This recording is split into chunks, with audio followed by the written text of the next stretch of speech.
You're listening to another episode of Submission Radio. It's August 10th. I'm Dennis Crowder. I'm here with Kasper Ozlowski. We usually say we have big guests on, huge guests on, but we have a foursome that I would put against any foursome in the world. We have an amazing list. Yeah, we usually say that we have big guests, and this episode is no different. Why would you think we wouldn't? Of course we have big guests. This episode, we have Manny Gamburyan kicking off the show. He's dropping down to bantamweight, so we're like, you know what? Let's get Manny in the show. We'll chat to him about that. Luke Rockhold, he's been in the news with everyone from Bisping, Lyoto Machida, Vanderlei. Everybody wants to call out this guy, and no one knows who he wants to fight. So we thought, you know what? We'll get Luke on the show. We'll chat to him. New fight announced, Rory McDonald, Tarec Saffiedine. You know what? We decided let's get Tarec on the show. We'll chat to him. Dennis, who else do we have on the show? That's right. The blood, sweat, and tears that go behind getting these guests on the show for you guys to listen to.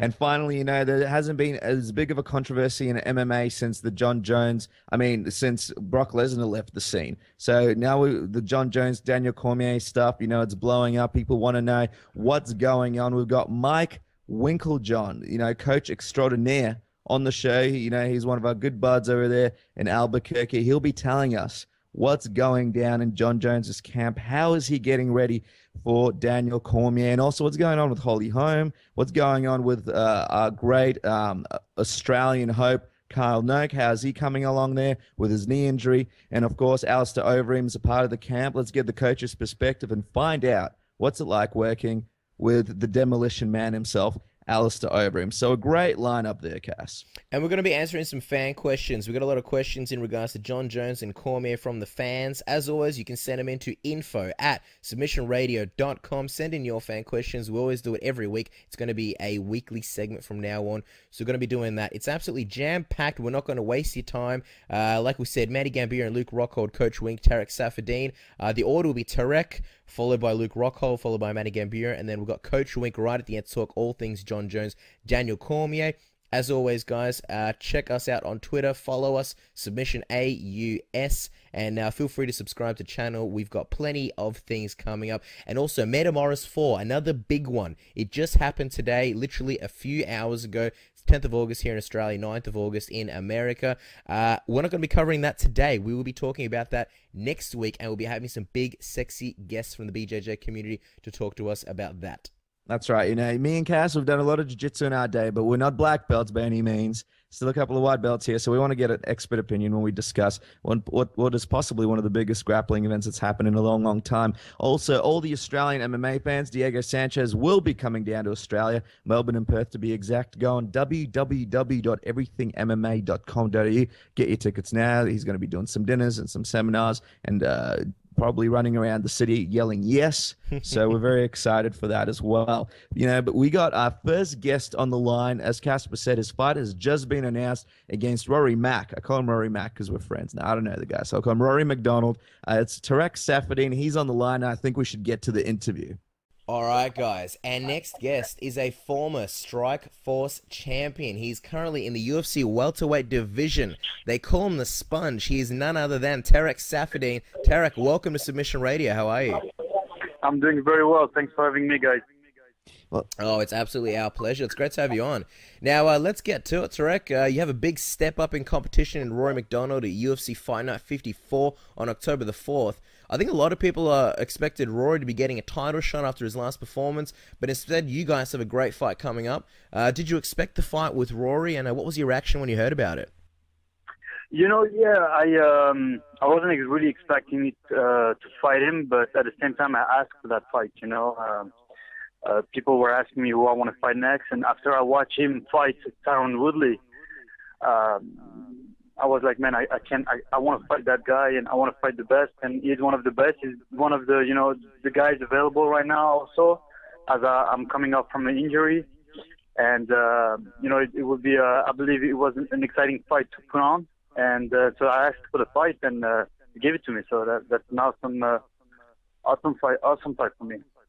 Now, Tarec, let's have a look at Rory McDonald for a second. Obviously, he's quite a complete fighter, but when you look at yourself matching up with him, what are some of the advantages that you see that you have over Rory in this upcoming fight? You're as good as your last fight, right? So when I watch his fight against Tyron, he did good. Nothing to take away from him. But while I was watching that fight, man, I was like, man, I can beat that guy. The way he moves, the way he throws punches, the way he set up his kicks, the way he set up his takedowns. You know, I truly believe I have the skills and the mindset to beat him. And that's one of the reasons why I had that fight as well. And you know, he's a technical fighter. He kind of keeps the same pace as the fight goes on. He has an okay boxing. His kicks are okay. His wrestling is not bad, but I don't think he's going to be able to take me down. And I think, you know, I match up pretty well, you know, with him as far as technique. If I put a good game plan and I have a pretty good idea of what I'm going to do, if I stick to it, I'm pretty sure I'm going to get the W. Now, you said that you're obviously coming off an injury. Is there anything specific or different that you've been doing in training to help prepare for Rory's style? Trying to stay away from injury. That's all. Yeah, you know, it's been I've been dealing with injury for the past year and a half. It's been really frustrating, but you know, it's I guess, you know, every athlete, every fighter goes through that, and so all I'm doing is trying to train as hard as I can, as smart as I can, and as injury-free as I can. So far so good. Touching wood so far. Now, Tarec, while you were on the sidelines, Matt and Robbie Lawler had a fight. It was quite popular. It was, you know, to decide who was going to fight for the title next. Did you watch the fight? What did you think of the performances of Robbie Lawler and Matt Brown? It was a good fight. It was an exciting fight for the fans. You know, Matt Brown showed his toughness. You know, he's tough, and he just proved how tough he is. Robbie, you know, kind of respect Matt Brown's power and you know, his ability to be so tough throughout the fight, even though he was getting tired, even though he got cut at some point, and so, you know, it was an exciting fight. Technically, it wasn't the most technical fight, but it was an exciting fight. Yeah, it was definitely fun. Now, Robbie is supposed to get a title shot, or he will. And obviously your opponent, Rory McDonald, he's probably generally consensus the number 2 in the division in terms of rankings. If you beat him, you'd be making a very strong case for a title shot as well. Do you think that if you get a dominant win at Fight Night 54, you should be in the title picture as well? Yeah, I believe so. Yeah, definitely. It's one of the reasons why I had the fight also, you know, because he's the top. He's up there. He's one. You know, I have everything to gain from winning that fight. I have everything to gain, nothing to lose. I think he has more to lose than me. You know, I have to put on a good fight. I have to win decisively. If I win by decision, which I hope I don't, I have to win every round. I cannot make any, you know, can't leave it to the judges in a way that they, you know, it might go one way or another. I have to win decisively. And you know, after that W, definitely, that would put me right there at the mix. And, you know, Johnny Hendricks will be out for quite a while. Do you think it's right for Robbie to wait around for Johnny Hendricks, or do you think if the layoff is exceptionally long, perhaps you should get an opportunity to fight Robbie Lawler for the title shot? After the Rory fight? After the Rory fight, let's say you have a dominant win over Rory. You know, I don't make those decisions, and I really don't look past any of my opponents. I never did. I will never do. You know, I'm just focused on Rory right now, and winning that fight is my biggest goal right now. And whatever is next, you know, we'll see. You know, the minute after the fight. But so far, I just focus on Rory. Okay, sure. We also wanted to just get your opinion, just in general, in the welterweight picture. You know, Johnny Hendricks, he's the champion. Big shake-up now. You know, I mean, old news now, but big shake-up with the welterweight division with GSP gone. Everyone's gunning for that title. Do you think Johnny Hendricks will be a champion for a while, similar to GSP, or do you think, you know, his hands are pretty full in that welterweight division? That's a good question. I don't know. We'll see. It's like you said, it's been really exciting since GSP left, because, you know, I believe everybody in the top 10, top 5 is one fight away, one really good win away from a title shot. Everybody is you know, has the tool to fight to get a shot at the title. Everybody has his chance if they put on a good fight, good performance, and we are all hungry for that belt. And so I don't think Hendrick is gonna hold on to it for too long. So everybody's coming after it. So I don't think his fight against Robbie Lawler was so close. Robbie is on a good run on his way back to get that fight. Hendricks has been injured, so we'll see. It's going to be next year. Is going to be even more exciting, I believe. Oh, absolutely, Tarec. And if you had to pick one person to win that fight between Hendricks and Robbie Lawler, well, who do you think you'd lean towards more? The rematch. I don't know, man. I'm not good at prediction, but I would say I would give it to Robbie because he has been really active. He's been really looking really good, and I don't know how Hendricks is going to come back after that injury. I don't know if it was a big one or a small injury, but I would go a little bit more towards Robbie. Okay.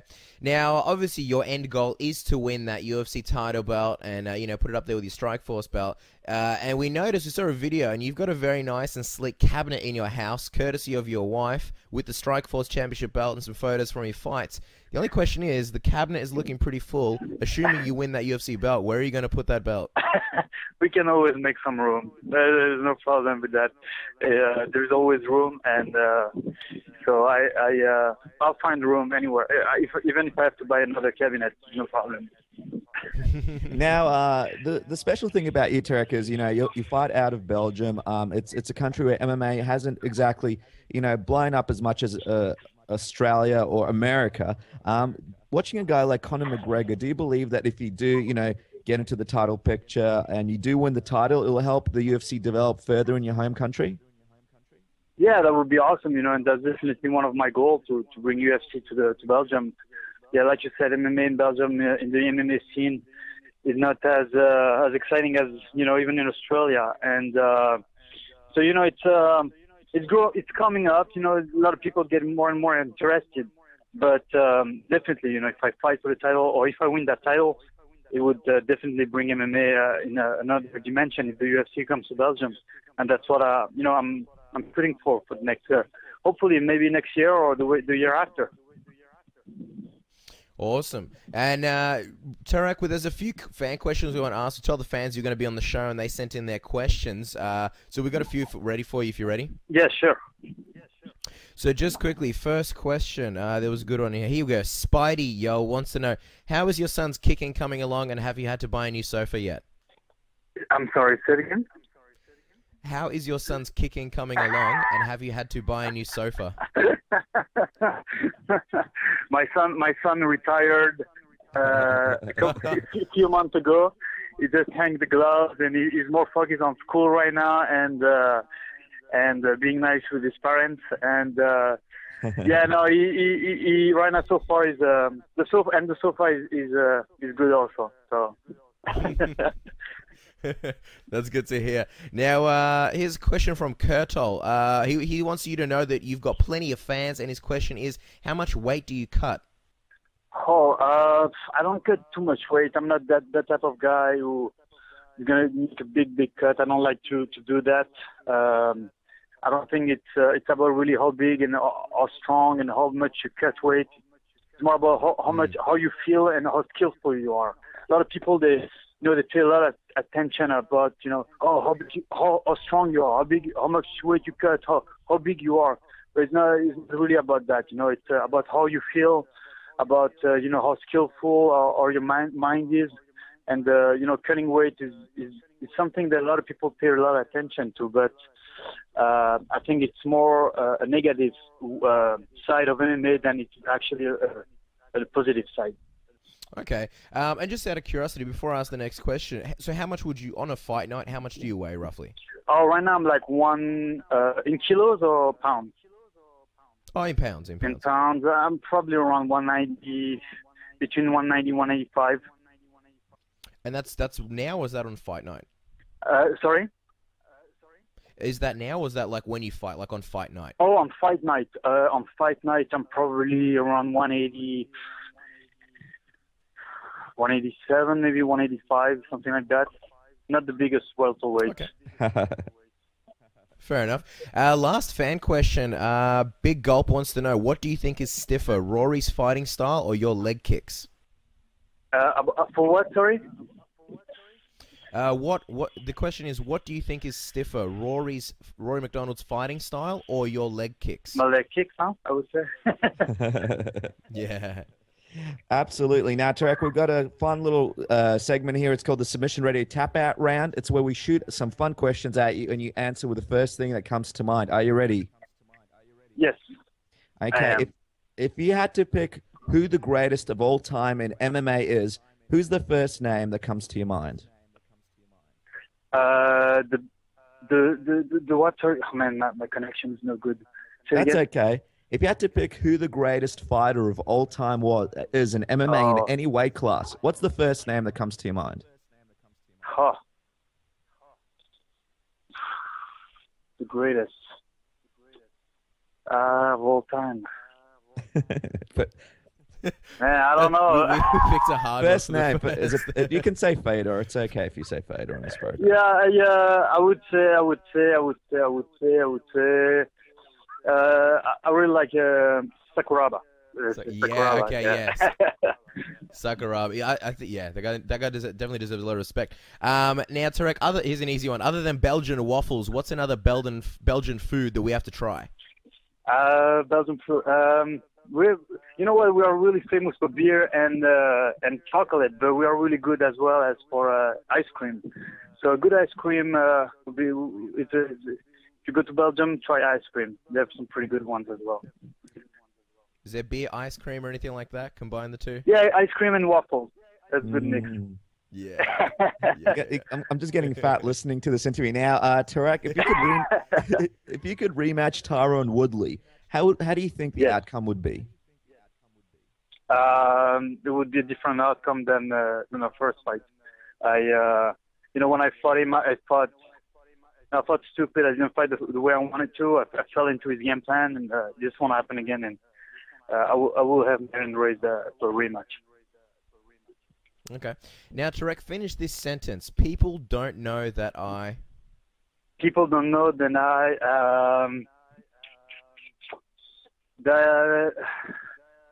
I'm a romantic guy. All right. They know now. They know now, yeah. Now, Tarek, the Sponge is a great nickname. However, if you wanted to change it, the Submission Radio marketing department have come up with 3 options for you to choose from. So I'm going to read out the options and you choose your favorite one, okay? All right.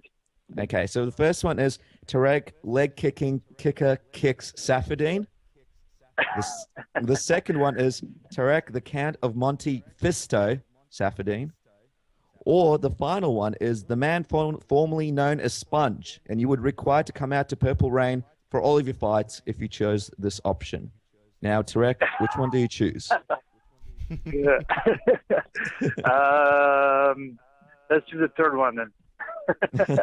Could you just imagine you coming out of Purple Rain? That would be the best, especially in Belgium. That would be amazing. I know, right? I know. Now, Tarek, what's the best advice you've ever gotten from a coach? From a coach? Enjoy yourself, You train hard and enjoy yourself in the cage. Just enjoy yourself. When you fight, just right before a fight, And finally, Tarek, how do you plan on winning against Rory McDonald at UFC Fight Night 54? I plan on putting an exciting fight. I plan on winning that fight and having my hand raised at the end. That's what I'm training hard for every day, and that's what I'm doing everything that I can to beat him on October 4th. Can't wait. Absolutely. Guys, Tarec Saffiedine versus Rory McDonald at Fight Night 54. It's going to be on October 4th, or if you're in Australia, October 5th, because of the time difference. You can follow Tarec Saffiedine at Tarec Fighter on Twitter and visit his website, tarecsaffiedine.com. The spelling is tough, but we'll have a link at the bottom. And, of course, Fight Night 54. Watch it. Tarec, thank you so much for being on the show. It's been an absolute pleasure. Oh, it's been my pleasure as well. Thank you so much for your time as well, guys. Appreciate it. Hey, everybody. This is Tyron, the Chosen One Woodley. You are listening to Submission Radio. All right, guys, our next guest is a former Strikeforce champion, a staple at AKA, and one of the top fighters in the UFC middleweight division. Ladies and gentlemen, Luke Rockhold is on Submission Radio. Luke, welcome to the show. How you going? It's going good, boys. I'm just excited to get another fight and get back on the program here soon. Yeah, absolutely. There's a lot we want to ask you. Before we talk about your hopefully upcoming fight, how's the body doing? How's the broken toe? And what have you been up to? Toe is healed. Back on the program. I'm working out a couple of the kinks, but I feel good, man. Start hard. I'm hard sparring for a few weeks now, and I'm gonna get back at it this next week, and hopefully, get something going. Now, Luke, obviously you're one of Daniel Cormier's main training partners. Has it worked out quite well in terms of timing for you to be able to help Daniel prepare for his fight with Jon Jones? Yeah, that's why I'm hoping to get a fight, because I'm going to have to pretty much put in a training camp myself, helping him. I'm pretty much the most like Jon Jones he's going to find. So we're gonna be putting some hard rounds in together like we always do. And, I'm not going to take it easy on him, that's for sure. So I got to make sure we're very competitive people, and I do not want to lose to Daniel. Whatever I'm doing. So I got to be in shape, because I'm not trying to get gas out and get my ass kicked. Yeah, from everything we've heard and seen, those are some pretty competitive sparring sessions. Tell us a little bit about mimicking Jon Jones and some of the things you've been doing, to maybe help Daniel, work around that reach. Well, pretty much, when we're walking around the gym, I like to try to poke him in the eyes whenever I can. And, keep him on his toes, get that karate chop walk up, from time to time. He's getting pretty good. Well, speaking of the karate chop that you just mentioned, there was a big hoo-ha, big scuffle at the press conference that obviously everyone's been talking about. What did you think about this altercation? And why do you think Daniel Cormier gets under Jon Jones' skin so easily? I think there's been a lot of hype, around it, this fight. People have been nagging, saying that he could beat Jon. Everyone wants to, pick a guy that can beat the champ. When a guy's on top that long, everyone's trying to find who's going to be the guy to beat him. And, a lot of people have thought of Daniel for a long time, and for good reason. I mean, he's a great fighter. He's got the skills to beat Jon Jones, and he trains with a pretty good camp too. As for the fight, as DC, he's a drama queen. So I expect that to happen. He's gotten pretty damn touchy a lot of his weigh-ins. You see him when he got Pat Cummings. He pushed Pat Cummings other time too. Time before. No, he likes the attention, and he knows how to sell a fight. So I think it was a good move, I guess. Yeah, I was going to say, one thing that he's definitely done is really sold this fight. Early in the day, Cormier was kind of a little bit more quiet. He sort of went off his skills in his resume. Now this whole thing's happened. I don't want to get your thoughts, in terms of the brawl. Like, some people say, look, it's unprofessional, this and that. Other people say, look, it's the fight business. These things do happen. At the end of the day, it's going to be great for pay-per-view sales and things like that. What are your thoughts? Yeah, I'm all for it. I mean, we're fighting. This is our job, and this is what people pay to see. And shit talk and all that commotion, before fights, that just slows it even harder. I mean, it's like you get slapped on the wrist, take your whatever fine it's going to be, 20, 30,000, who cares? Because you're going to make hundreds of thousands of more dollars for that fight. That's going to build that pay-per-view sell that much more. You're going to make that much money. So, I think there's a certain level of conduct you have to, have, but things happen. I think that one was people. I won't say it's bad, but for the sport, it happens, and I think it's going to be good for business. That's all that really matters. Absolutely. And, over here in Australia, there's headlines on all the big news websites, so it's certainly doing something. Now, Luke, before we get on to your next fight, I just have a question. There was a little bit of an exchange that was recorded between DC and Jones before an ESPN interview where Jones said along the lines of that he would kill Daniel Cormier if he came over to his room and tried to spit in his face, and kept repeating this whole killing thing. Do you think that Jones needs to be a little bit careful saying stuff like that, leading up to this fight? Yeah, that was pretty heavy. I didn't know about that until about an hour ago. We were in the gym, and DC was like, you see this? You see the video? I'm like, of course I saw the video. He goes, no, this one. Showed me, and I was like, oh my god. Yeah, he took that one a little too far. I mean, you gotta. when you're mic'd up, in a room, I mean, you don't say things that don't want it. Even if it's like off air. Come on. I mean, you know better than that. DC should know better than that. I mean. Yeah, there's generally a rule in radio. If you're near a mic, you be very careful what you say. They need to start a segment like fighters say the darndest things. But at the end of the day, it's the fight's gonna sell great. But let's talk about your fight. I mean, you have nothing on the horizon just yet in stone, and yet you're always in the headlines. It seems like you have ties to everybody in the middleweight division. Just the other day, former Pride star Vanderlei Silva has been targeting names such as Charles Sonnen, Vitor Belfort, Dan Henderson, and also you, which is an interesting situation because at the moment Vanderlei isn't even licensed to fight. But if he was, would you be interested in a fight with the Axe Murderer?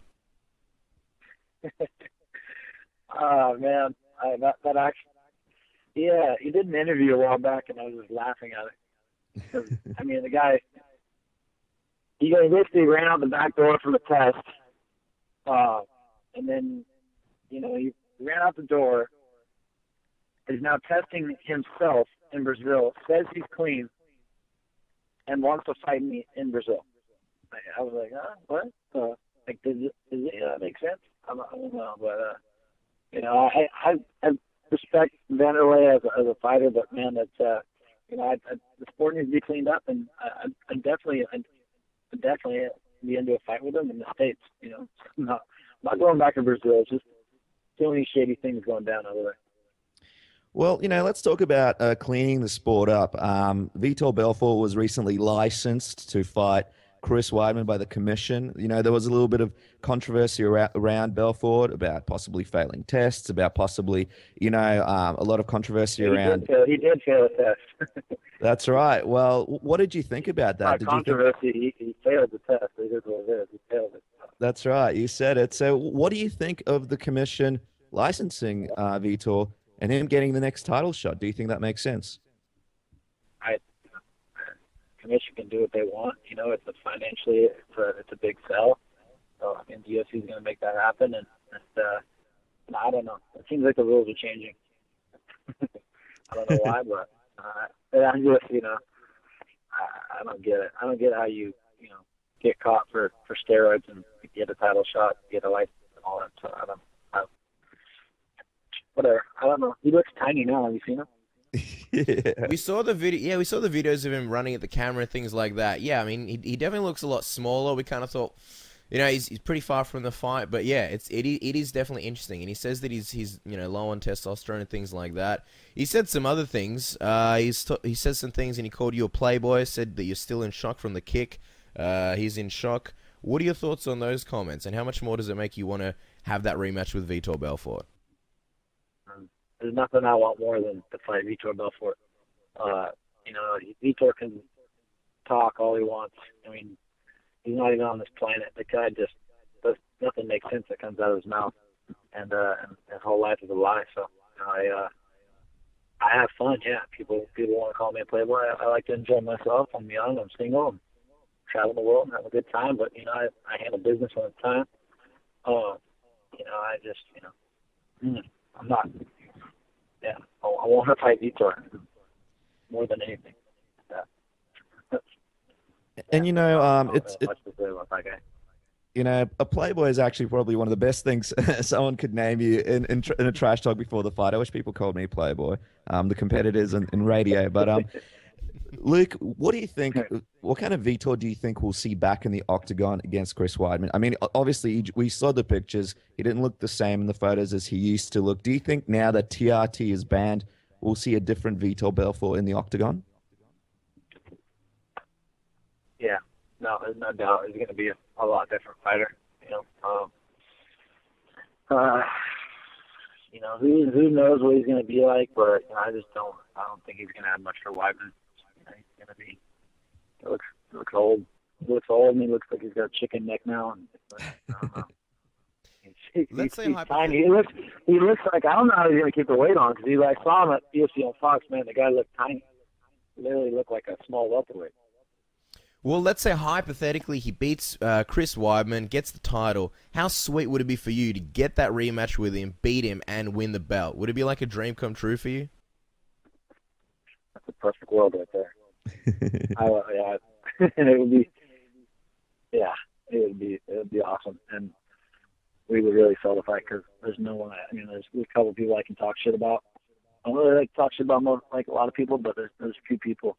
There's Bisping and Vitor are definitely my targets, and I would sell the shit out of that fight, and then I would beat the shit out of them too. Well, let's talk about Bisping for a second. You know, Bisping did an interview a day ago where he called you an F and a-hole for calling him out constantly on Twitter. You know, and he went on to say some not so nice things about you. What about Michael is it that makes you want to fight him? And you know, what do you think about Michael lately and his last fight where he didn't look quite as good as he usually does? No, he didn't look that good. You know, I don't really think he's looked that great, you know, in any of his fights. He's got good footwork. He's got a few things that work for him. He's won some decent fights, but, I mean, the guy's out of his mind. Like, I think he's losing his mind a little bit. I don't know. He's saying that I'm looking for attention and all these things. All I've ever done is respond to Michael Bisping's shit talk. Everything has stemmed from him. Originally claiming he was the unofficial Strikeforce champion, talking about a sparring session we had. Just laughable things, man. The guy's a piece of work. I'm almost starting to feel bad for him. he's got his son like defending him now too. It's some funny stuff, and you know, it's just I mean, the guy is just I'm pretty much done on him. I don't think he's going to get past Conley either. And of all your current fighting options and rivals, Lyoto Machida has seemingly been the most polite when calling you out. He mentioned your accolades as a Strikeforce champ, your number 5 ranking, and the fact that you guys could put on a great fight. What are your thoughts on a potential fight against the Dragon? Yeah, he's an amazing fighter, and I got a lot of respect for him too. You know, that's an interesting matchup, and I suggested it to Joe and the guys, and I'd definitely be open to that fight. You know, I'd potentially that would be fun, but personally, I think I'd rather fight the winner of Jacare and Mousasi. It's a little more intriguing of a matchup and more of like a solidify as a number 1 contender. Lyoto had a great fight with Weidman, so I mean, going out there and putting a stamp on that fight, and you know, beating Lyoto and hopefully finishing him like you know Weidman couldn't, would be a pretty big statement too. So, you know, I'm definitely open to the fights. You know, whatever the UFC wants to do. And I was going to ask, fights against obviously guys like Michael Bisping, Vitor Belfort, you know, it'd be so easy to sell fights like that for both of you guys. You know, Lyoto Machida, he's probably one of the most respectful guys in the division. Would it be a hard sell for you against Lyoto Machida? Yeah, it'd be tough as hell, man. I mean, it'd have to be a co-main event for a big show because, I mean, I don't know how I can talk. I don't know. There's other ways of promoting, but definitely, I mean, fight sports have always stemmed from shit talk and proven winners. So, I mean, it's a good thing to have. But maybe me and Lyoto will create some beef and we'll call each other up every night and start a little action show for you guys. Well, let's talk about Jacare and Mousasi for a second. Obviously you fought Jacare. You won a unanimous decision. Who do you think wins in the fight between Jacare and Mousasi? And if you did have to fight Jacare again, how do you think that fight would go a second time? You know, I think it's a great matchup. Mousasi looked good in his last fight against Munoz, so Jacare has been looking good, you know, for forever. I mean, he's always been solid. So I give the edge to Jacare. I think he's just a little more powerful, and he's got solid, you know, judo. He's got good wrestling. He's got great jiu-jitsu. So I think he's gonna kind of put Gegard where he wants. I think Gegard gets a little too complacent sometimes on his back if he gets there, and you know, we'll see. But I give him an edge, probably like 70-30. Jacare takes that one probably. Interesting. Rematch with Jacare. I think I finished Jacare. I just don't think. I think he's tough, but I think he's just got a lot more confidence in his stand-up and in his right hand, the power he has. I haven't really seen him make huge gains technically. So I was young and nervous, and there's a lot of things going into that fight. I had with him, and I just didn't sit on my punches. I didn't fight like. It was a good fight, but I got a lot better, and I think I can finish him next time around, no doubt. And we're going to ask you some fan questions in just a second, but just before we do, just compare the Luke Rockhold back in the day that fought Jacare compared to the Luke Rockhold now. What kind of sort of differences are we talking about? Like, if you had to say, oh, look, I'm 100% or 70% different, what kind of difference would it be? Hard. I mean, I've definitely made a lot of gains, since then. I mean, I was just... I think a big thing is for me is I was switching back and forth a lot from orthodox to southpaw, and I was mainly southpaw, but I would go to orthodox and I worked that too much. I think that hurt and took away from my game a little bit. My defense, and a little bit more of my offense. You kind of, when you, like anything in life, you spread yourself too thin. Like you got to kind of, if you want to be the best at something, do that one thing. And so once I just strictly stuck with southpaw, I really got my defense got sharper, my offense got better. And, there's a lot of attacks that that work from southpaw position that don't work for orthodox. So I mean, there's a lot of advantages in southpaw, and that's why I taught myself how to fight that way. I'm actually I'm right-handed, but I'm actually surf and I skate goofy foot, so I've always felt more comfortable there, and I just taught myself how to punch and go southpaw.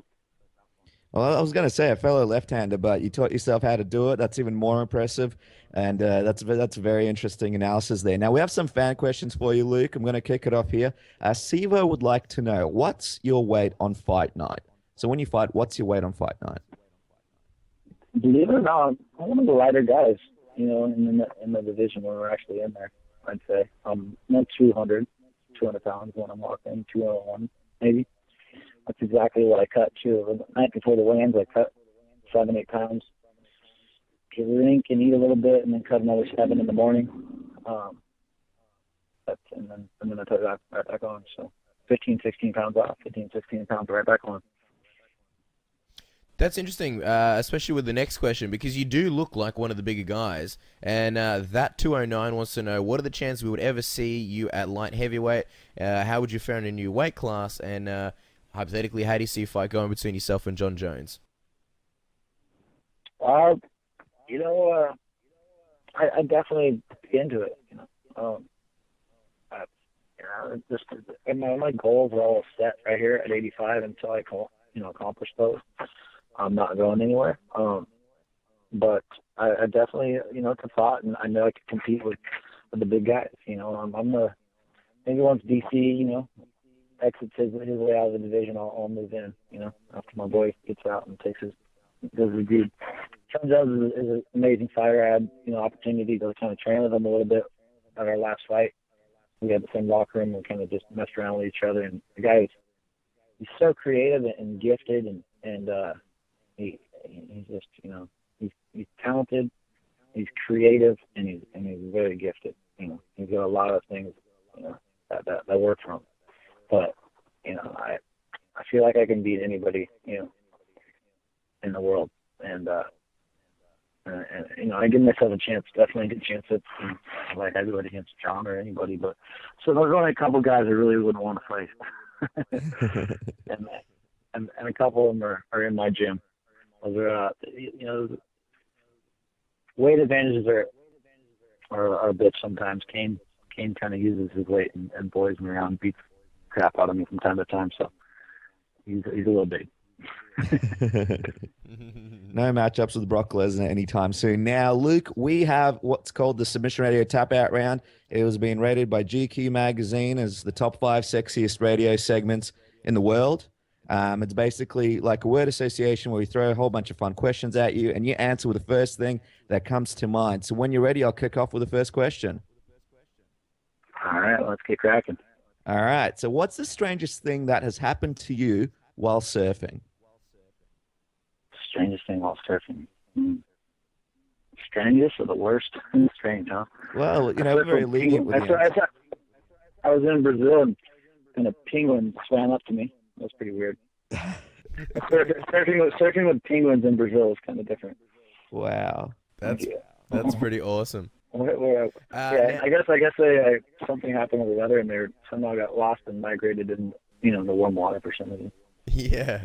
Now, your father was a professional basketball player. Now, is Luke Rockhold a Michael Jordan, a Kobe Bryant, or a LeBron James guy? Choose wisely, Luke. Go Kobe. No way. Come on, Luke. You can change your answer to Michael Jordan. I was always a Jordan guy. Truthfully, I was always a Jordan guy. I mean, growing up, I thought I was Michael Jordan. My dad was a professional basketball player. I played on all the AAU teams, all special teams and stuff. So Jordan was the shit, But Jordan's such an asshole, man. I just hear so many bad stories about Jordan. And I can't claim him anymore. You know what? I've heard the same stories. That's why I'm happy I'm over here in Australia, Sarah, and I have to meet him, and the dream can continue. He's my wallpaper on my phone, by the way. Okay, now everybody knows. Now, coming from such an athletic family, like you mentioned, your dad was a basketball player. What sport do you think you would have tried to turn professional in if you weren't in MMA or doing surfing so actively? Ping pong. Definitely ping pong. That's definitely a contrast. How are Daniel Cormier's and Cain Velasquez's surfing skills?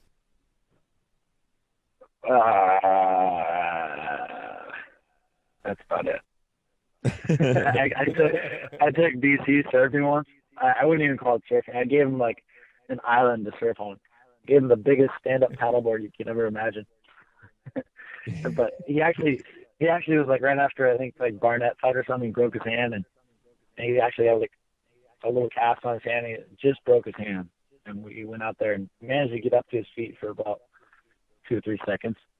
It was like ankle high, maybe a couple knee high, random ones.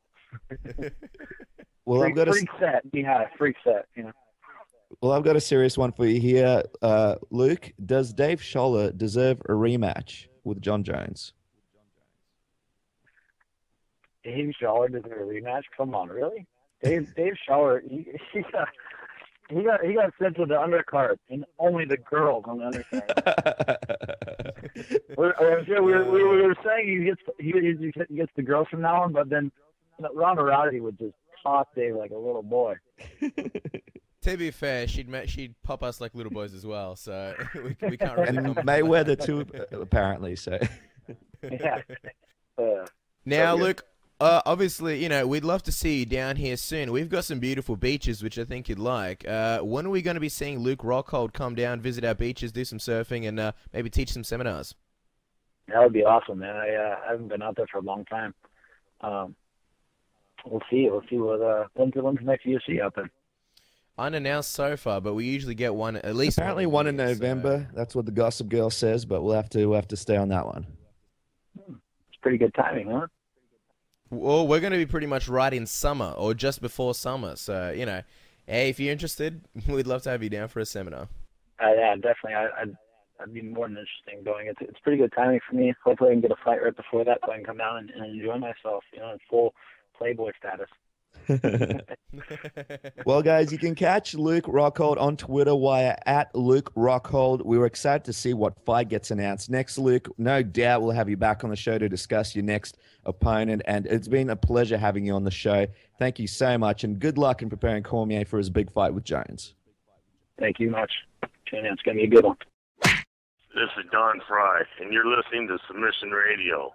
You touch that dial, and I'll kill you. Our next guest is a finalist from Top 5. He has won the Judo Junior Nationals 8 times, the Judo Olympics once, was a member of the 2000 Junior World Team. He will be making his bantamweight debut at UFC 178. He was once known as the Pitbull. He is now known as the Anvil. Ladies and gentlemen, Manny Gamburyan is on Submission Radio. That was a long intro, Manny. Welcome to the show. Thank you. Thanks for having me on. Well, it's a pleasure to have you on. And let's talk about the breaking news. UFC 178 is such a packed card. How excited are you to be a part of possibly the biggest UFC event of the year? I guess I'm fortunate to be on it. It's a lot of drama going on between DC and the champ Jon Jones. So being part of that card, I guess I'm kind of lucky. I should feel lucky. Yeah, absolutely. You'll obviously be opening up the show. You're first up on the card, and you're going to be fighting Cody Gibson. But the other breaking news is that obviously you're going down to bantamweight. Tell us a little bit about that, and how long were you thinking about making the drop? Well, I've been thinking for a long time. Like I said, when I started my career in MMA fighting, I was fighting at 170. And I never thought I could make 55. I'm going to be really honest with you guys. I said it so many times on my interviews. And then when I made 155, I feel like there is no way I'm going to make 145. And then in the future, I said, you know what, I can make 145. And I did 145, almost 10 fights. And then I got sick and tired of fighting big guys. Not that I have no problem with fighting big guys. It's just, I feel like 135, I can do better, and I can fight better, and I can show better skill than 135. So after my last fight in the cage, as you guys can see, I was fighting Mike Winkeljohn. He said, Manny, let's jump to 135. I said, I promise him in the cage, I'm like, my next fight, I promise you, I will be a fight in 135. So, I want to thank Mike Winkeljohn for taking me challenge and, putting me on his diet. I'm enjoying it. It feels good. And I can't wait. I'm already, after workout, I'm already 155 right now. So I still got another 7 weeks to go. I'm sure I'm going to be okay. Wow, you're at 155 right now. That's really impressive. Now, Manny, BJ criticized... After workout, I am. Oh, okay, great. After workout, I am 155. Now, Manny, BJ criticized Mike recently. He said that he would never hire him again for anything. And I'm just wondering, what's your perspective with working with Mike? Obviously, you did an amazing job with Ronda Rousey. How's your experience been working with him? And what's it like, working with Mike Dolce before a fight? Just knowing Mike Dolce, I've known him forever. I've known him for a long time. And I see he does really good stuff, and I asked Ronda, and she said, she felt the best ever. I'm like, you know what? If everyone's, Chael Sonnen, Thiago Alves, Ronda Rousey, BJ Penn, you name it. Just goes on and on. Nick Lenz, the guy helps everyone, and they feel good, and if not, they wouldn't work with him. So I guess whatever he's doing the right job and the right things, and I'm hoping to get some results. Yeah, absolutely, and we hope so too. I wanted to ask you though, Manny, what do you think will be your biggest change and advantage fighting in the new weight class of 135? I always watch my diet. Okay, 2 months I eat really clean. Clean as it says, the things that it gives you, you have more vitamins in it.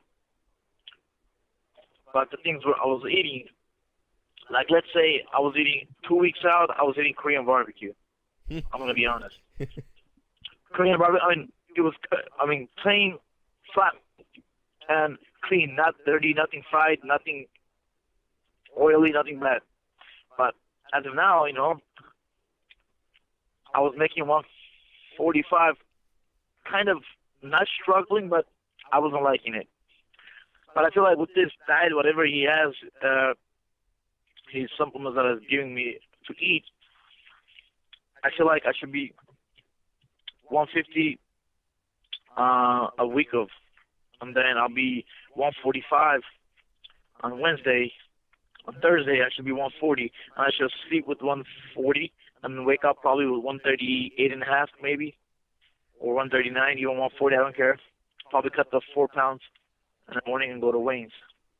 Great, Manny. Now, your debut opponent will be Cody Gibson, but your motivation, you've said in interviews, for dropping down to bantamweight was to make a dream fight, a fan fight between you and Brian Caraway happen. Now, you called Brian out, but nothing happened. What do you think this match did work out? And why wasn't this the first, your big debut match? Listen, let me make this the right way. Brian Caraway is not my dream fight. I promise you. He's just another guy out there in my weight class. But I feel like people want me to fight him. Fans want me to fight him. As a fighter, I respect him. I think he's got a lot of good techniques. He's a good fighter. And, I feel like he's kind of scared for me, which is I don't blame him. Am I a bad matchup for him? I'm a bad matchup for everyone, I guarantee you. I'm not a good matchup for anyone. But he's being smart. He doesn't want to fight me. Or he should have fought me because I was his biggest name has he ever fought. Who has he ever fought? I fought a lot of guys. And this guy thinks he fought good guys. He never fought a good guy. But again, he's not my dream fight. Is he the guy I'm looking up to? No, never. If it never happens, I'll never ask for it. I called him out on Twitter, on Instagram, on Facebook, on Ariel Helwani show, now over here. So if it's not happening, then why would I beg? Clearly, the guy doesn't want to fight me. And I said, I don't blame him. So I have bigger and better plans at this weight class. And when I dropped to 145, I was the week champion. I came up short against longtime champion Jose Aldo. I got nothing away from. I'm not taking anything away from that guy. He's a champion. He beat me fair and square. And at this weight class, I feel like healthy Manny Gamburyan making the weight the way I want to. I see myself being a champion. Awesome. Well, you're an absolute veteran. You fought in a lot of weight classes, so it'd be great to see you champion in that 135-pound division. Let's talk about your upcoming opponent. UFC 178, you're facing Cody Gibson. He's coming off a nice knockout over Johnny Bedford in the first round. He's a young guy. What do you have to watch out for against him? Well, he's a well-rounded guy. As I said, I respect him. I've never met him. I don't know him. Well, he's in the UFC. I'm sure he's pretty good. So I'm going to be ready. Am I going to change anything for him? No. My camp's always going the same way. I train hard as I can. It doesn't matter. I'm fighting, like I said, the champ, or I'm fighting Cody Gibson. For me, my mindset is on the same level because I'm fighting all the time. I always fight for the win. Sometimes it go your way, sometimes it goes your way, and sometimes it's just they don't know what they're doing. But I know what I'm doing. I'm getting ready for 178 UFC for Cody Gibson, and I'm gonna come 100% and go out there and do my thing. I hope he's gonna come out the same way. Now you speak about, obviously wanting to win the title in the division, and I just want to have a look at the champion TJ Dillashaw. If he holds on to the title against Aaron Barrow, how do you see a matchup between you and him going? Obviously, you're always imagining, matching up with the champion. How do you think a matchup between you two plays out? I'm going to be honest with you. I take one fight at a time. First fight is Cody Gibson. That's my championship fight right now. I'm fighting him, and then whoever comes up, and then whoever comes up, and then if I have an earned shot, then I'll think about that. I really believe Helen Barrow is an amazing fighter. I really believe that TJ Dillashaw is a very technical fighter also. He's a champ. There's a reason that he's a champ. He beat fair and square, knocked him out. So I don't know why people, being like he got lucky. He didn't get lucky. He whooped his ass 4 rounds and knocked him out. Yeah, it was a tremendous fight, one of the best fights of the year. And Hannah Barrow was saying that after he got dropped the first time, he was very much on autopilot. Now TJ Dillashaw says he doesn't believe that; he believes it's an excuse. I just wanted to get your thoughts. What do you think about that, and what do you think about the rematch? How do you think it's going to go down? I said TJ Dillashaw is going to win again. I think TJ got his number. It was a great fight. I really enjoyed it. Now, speaking of, your preparation for the Cody Gibson fight, you mentioned that you're getting ready for Cody.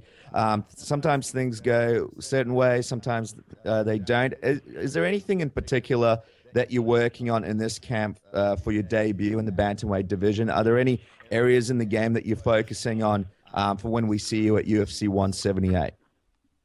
My speed. Obviously, I'm from 45 to 35. There's a speed difference, so I need more speed. So yeah, that's what I'm doing right now. A lot of speed work.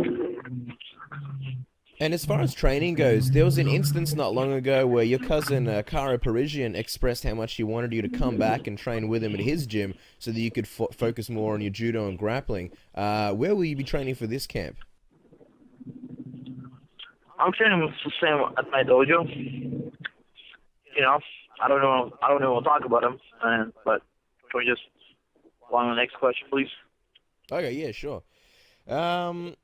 Manny, we have some fan questions here. We got some questions from the fans. We mentioned that you're coming on the show, so we had a few people write in. We'll ask a couple of those questions. Kelman would like to know, do you think that you would have beaten Nate Diaz in the tough finale if you didn't have that horrible injury in the fight? Listen, Nate is my boy. He was tough. I trained with him for 6 weeks. A freak accident happened. People think, like, man, he should have got him. He should have got Nate's tough. Was my plan to beat Nate? 100% that was my plan. 100%. But I'm not going to take everything. He's a super nice guy. We're very friendly. We're very cool. We even train together sometimes. Was I going to beat him? Like I said, that was my 100% game plan, to go out there and win the whole thing. He just didn't go my way. I hurt my shoulder. I still didn't know if I was going to win or not, but I guarantee you that was my plan, to go out there and win. Now, Manny, Rico69 wants to know, speaking of matchups, obviously a good friend of yours and training partner Ronda Rousey might be versing Gina Carano. What are your thoughts on the fight? Right now, I don't think anyone can match up with Ronda. I really don't believe anyone can fight, not even come close to fight Ronda Rousey. She's on a tear, If she's in a Carano, then yeah, I see easy night. First round again. Now, Manny, Ghost Rider would like to know, now that you're dropping down to bantamweight, and you mentioned that you're working on your speed, what's a normal training week like for you? Is it any different now that you're changing weight classes? Yeah, I'm training with a lot of guys now. Training with a lot of guys and working on a lot of running, a lot of sprints, a lot of mountain running, a lot of stairs, a lot of CrossFit, a lot of them, a lot of work, a lot of sparring, a lot of wrestling, a lot of jiu-jitsu, all over. I'm all over the place. Awesome. Now, Manny, we're going to do something that we always end our interviews with called the Submission Radio Tap Out Round. It's a bit of fun. We ask you a bunch of questions. We fire off a bunch at you, and you want to answer them as quick as possible, kind of like word association. It's a good way to get to know you. Are you ready? Yeah. Okay, first question. Is Ronda as good at acting as she is at fighting? Yes. Who's the biggest prankster at your gym? Edmund and the boys seem like a serious bunch of guys. Say it again? Who's the biggest prankster at your gym? Prankster? Yeah. Yeah. None. No? Okay. On a scale of 100 to 1,000, how much are the Kardashians an embarrassment to the Armenian community? Don't care. How's Jasmine Duke doing after her last fight? How's she doing? Ronda? Jasmine Duke, sorry. I saw her yesterday. She's doing pretty good. Okay, now you train at Judo Gene LaBelle's gym. Give us your favorite Judo Gene story. When he took out Bear. Is judo underutilized in MMA, in your opinion? Yes. And finally, how do you plan to win against Cody Gibson at UFC 178, Manny? Knockout or submission. Well, guys, you can follow Manny at Manny Gamburyan on Twitter, and you can watch him take on Cody Gibson at UFC 178, September 27th or September 28th here in Australia. And you guys can stay tuned for us to let you know what channels here in Australia will cover the great event. Manny, thank you so much for coming onto the show. We know you're a very busy guy, and it's a pleasure for having you on, and we hopefully can talk to you, after your big debut. Thank you, sir. Thank you for having me on. Say hi to everyone in Australia, even my boy Dark Chichi. So there you have it, guys. Manny Gamburyan. Really look forward to seeing him drop down to bantamweight 135-pound division, seeing what he can do, seeing if he really will become the champion, like he has set his goals to. I'm a little bit disappointed he didn't give us his thoughts on the Kardashians and what they mean to the Armenian community. Yeah, you know, Cass, when we get a guest on the show, we usually do appreciate it when they share their honest thoughts and opinions with us. We appreciate Manny taking his time. Hopefully next time when he comes on, he can be a little bit more honest and open with us about what's really going on. But, you know, it's a pleasure having the Anvil on the show, and, you know, best of luck to him in his fight. And guys, next guest is going to be Mike Winkeljohn, but before we get to that, one of the staples from his camp is Diego Sanchez. I've been beating people over the head with this, but www.everythingmma.com.au, they are bringing Diego down to Australia. It's a long flight. He's going down under. He's going to really enjoy it, but if you guys want to meet him, he will be in Melbourne and Perth. Go on www.everythingmma.com.au if you're listening from Australia, and, you know, have a chance to meet him. He's also going to be at the MMA Fight Store on Thursday. Go down there. I believe it's from 5 to 6 p.m. Get down there and check it out, and check out the MMA Fight Store as well. We'll be down there as well interviewing Diego. So if you see us, come up, say hi. We'd love to have a chat to you guys. Yeah, absolutely, guys. And of course, with the dinner, it comes with a meal and 5 standard drinks, so you can get shit-faced with the dream, or the nightmare, or REM sleep. Either way, it's REM sleep. Anyway, it's time for our next guest, guys. A lot of stuff to talk about Jon Jones, and I believe we got him on the line. So, Dennis, whenever you're ready, kick it off. Guys, live on the show, he's one of the best coaches in MMA. He coaches such fighters such as Holm, Jon Jones, Andrei Arlovsky, Travis Brown, and many more. Ladies and gentlemen, returning to Submission Radio, it's none other than Mike Winkeljohn. Mike, it's a pleasure to have you back on the show. Hey, guys. Thanks for having me. Well, it's our pleasure. Now, Mike, to kick this interview off, this news is a bit old, but when we saw our very own Kyle Noke is no longer fighting Akiyama, we were heartbroken. How's Kyle going, and how's the whole knee injury? Well, you know, he's holding up as best he can. You know, the poor guy just can't get a break. He keeps getting, injured. It's just one of those things. He hasn't fought that many times the last couple of years, and so it's real disheartening that that's happening. But, hopefully the injury's not quite as bad as I first thought. I thought he was going to be out for a good long time, but hopefully he'll be back to fighting in about 3 months. Okay, awesome. And in those 3 months, is it possible that he'd fight Akiyama again, or do you think they'll just keep him on the Japan card and maybe give Kyle somebody else? Yeah, I don't know for a fact what they'll do. My guess is they'll definitely want to use Akiyama for the Japan card. That makes sense. You know, he's a draw over there, so they'll probably get Kyle someone else down the road. And, you know, Mike, we were watching Kyle fight in Sydney one year, and he injured his knee in that fight. Is Kyle prone to knee injuries? Is it something that's reoccurring for Kyle? Gosh, I hate to say he's prone to injuries, but it has been that way as of late. A lot of it's bad luck. This injury here was actually caused by somebody else, so it's not that he's prone to injury. It's just, he was just going really hard in the gym, and the other guy was going really hard in the gym, and, things happen that way. But he's had a lot of injury to overcome, and it has screwed up a lot of fights in his career. It's real hard to watch. Yeah, absolutely. And the injury bug has been biting pretty hard recently. Obviously, Holm also, out with a broken arm. It's great that she's signed with the UFC, but what's the latest with Holly Holm and her arm? Well, you know what? She's still working hard. She's out there wrestling with one arm every day. She's working definitely on her kicks. Her kicks are going to a whole new level. You can't get her out of the gym. What people don't understand about Holly is she's been wrestling and doing things MMA-wise for years. It's just she boxed because that's at the moment before the UFC picked up women was where the money was. So Holly's a hard worker. You won't find anybody working harder than the gym. Her bone is it's healing up. Most because I had ghosts looking at the X-ray now, and it's getting better. So we think that for sure she'll be back fighting in November, and it's kind of the tentative time right now with the UFC. Is she kind of like a superhero where, like, she loses one sense, so all her other senses get stronger, in the sense that no arms, so now her kicks are getting crazy? I don't know, but she's tough as ever. You know, we're in the fight, and she's making sure she tells me, and I asked her, and she tells me that her arm's busted. So we're trying to keep that quiet so the girls don't kick her in the arm anymore. But honestly, it was a bad thing for the girl that Holly's arm got busted, because it made Holly just pick her apart for 4 more rounds before Holly finally knocked her out. Whereas if it would have been healed, she would have knocked her out early. The poor girl, was as tough as they come, but she walked out with a fractured leg, you know, a broken orbital. Her nose was busted up. I know she was like on a morphine drip and stuff after the fights, just because of the pain. So that's just what Holly does. She overcomes things, and she finds a way to win.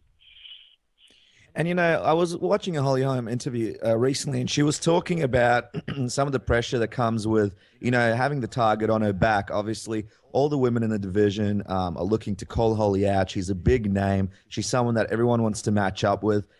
What's it, just from a coach's perspective, how's Holly been able to deal with all that stress and with having the target on her back when she does make her debut in the division? Been great so far. You know, Holly's fought the best who's list of women in boxing, and it's always been the next big fight, and that's the thing. So she's used to that. She's used to the pressure, and honestly, I think she's going to handle it just fine. She's just focused on winning the fights, and I don't think the pressure is going to bug her in the slightest. So that's definitely my hope. And obviously, we know that Holly's striking pedigree is obviously, you know, extremely good. We know she can strike, but obviously, in order to compete with the top elite women in the 135-pound UFC bantamweight division, obviously the ground game is what she'll need to be well rounded and to, you know, defeat girls like Ronda Rousey. How is the ground game coming along for Holly Holm? Well, like I said, she's been doing it for years and stuff. You know what? There's a couple girls that have fought in the UFC and currently do fight in the UFC that have come wrestle her. Let me put it this way. Holly's been tossing them. She's got a couple of them over her head before on double legs, a lot of amplitude. So Holly's very strong. People just don't understand. She's still nervous about it in the cage, and that's where we have to go. That's why it's going to take some time. Is we got to get her comfortable in the cage, you know, not second-guessing anything. But her skills are there. She can go with people. Nope, she's not able to wrestle head-to-head with Ronda Rousey yet. But then again, all she has to do is escape, get up, and Ronda's got to do that all over again. Well, you know, you just mentioned Ronda Rousey. I was just wondering, Wink, did you get a chance to see Ronda's performance against Alexis Davis, and did Holly get a chance to have a look at it? And what are your thoughts about Ronda's striking? Because obviously a lot of people say her striking is coming along, but we haven't really got much of an opportunity to see it. It still seems like she doesn't have very much head movement. I was just wondering, what are your thoughts on Ronda and her striking in her last fight? She didn't need any head movement with Alexis. I mean, Alexis was just, I think, overmatched mentally in that fight. I think Ronda was able to just go right through her. So, you know, trying to do just great with her stand-up. I think it's getting a lot better. There's no doubt it has to be. She's put a lot of time into it. I think there's a big cage, though, and standing straight in front of her. First off, she wouldn't want to stand straight in front of Holly, but that being said, the angles and the footwork that Holly has is a whole different thing. And the fact that Holly can strike from such a long range with her kicks as well, it's scary for any of the women out there in that division.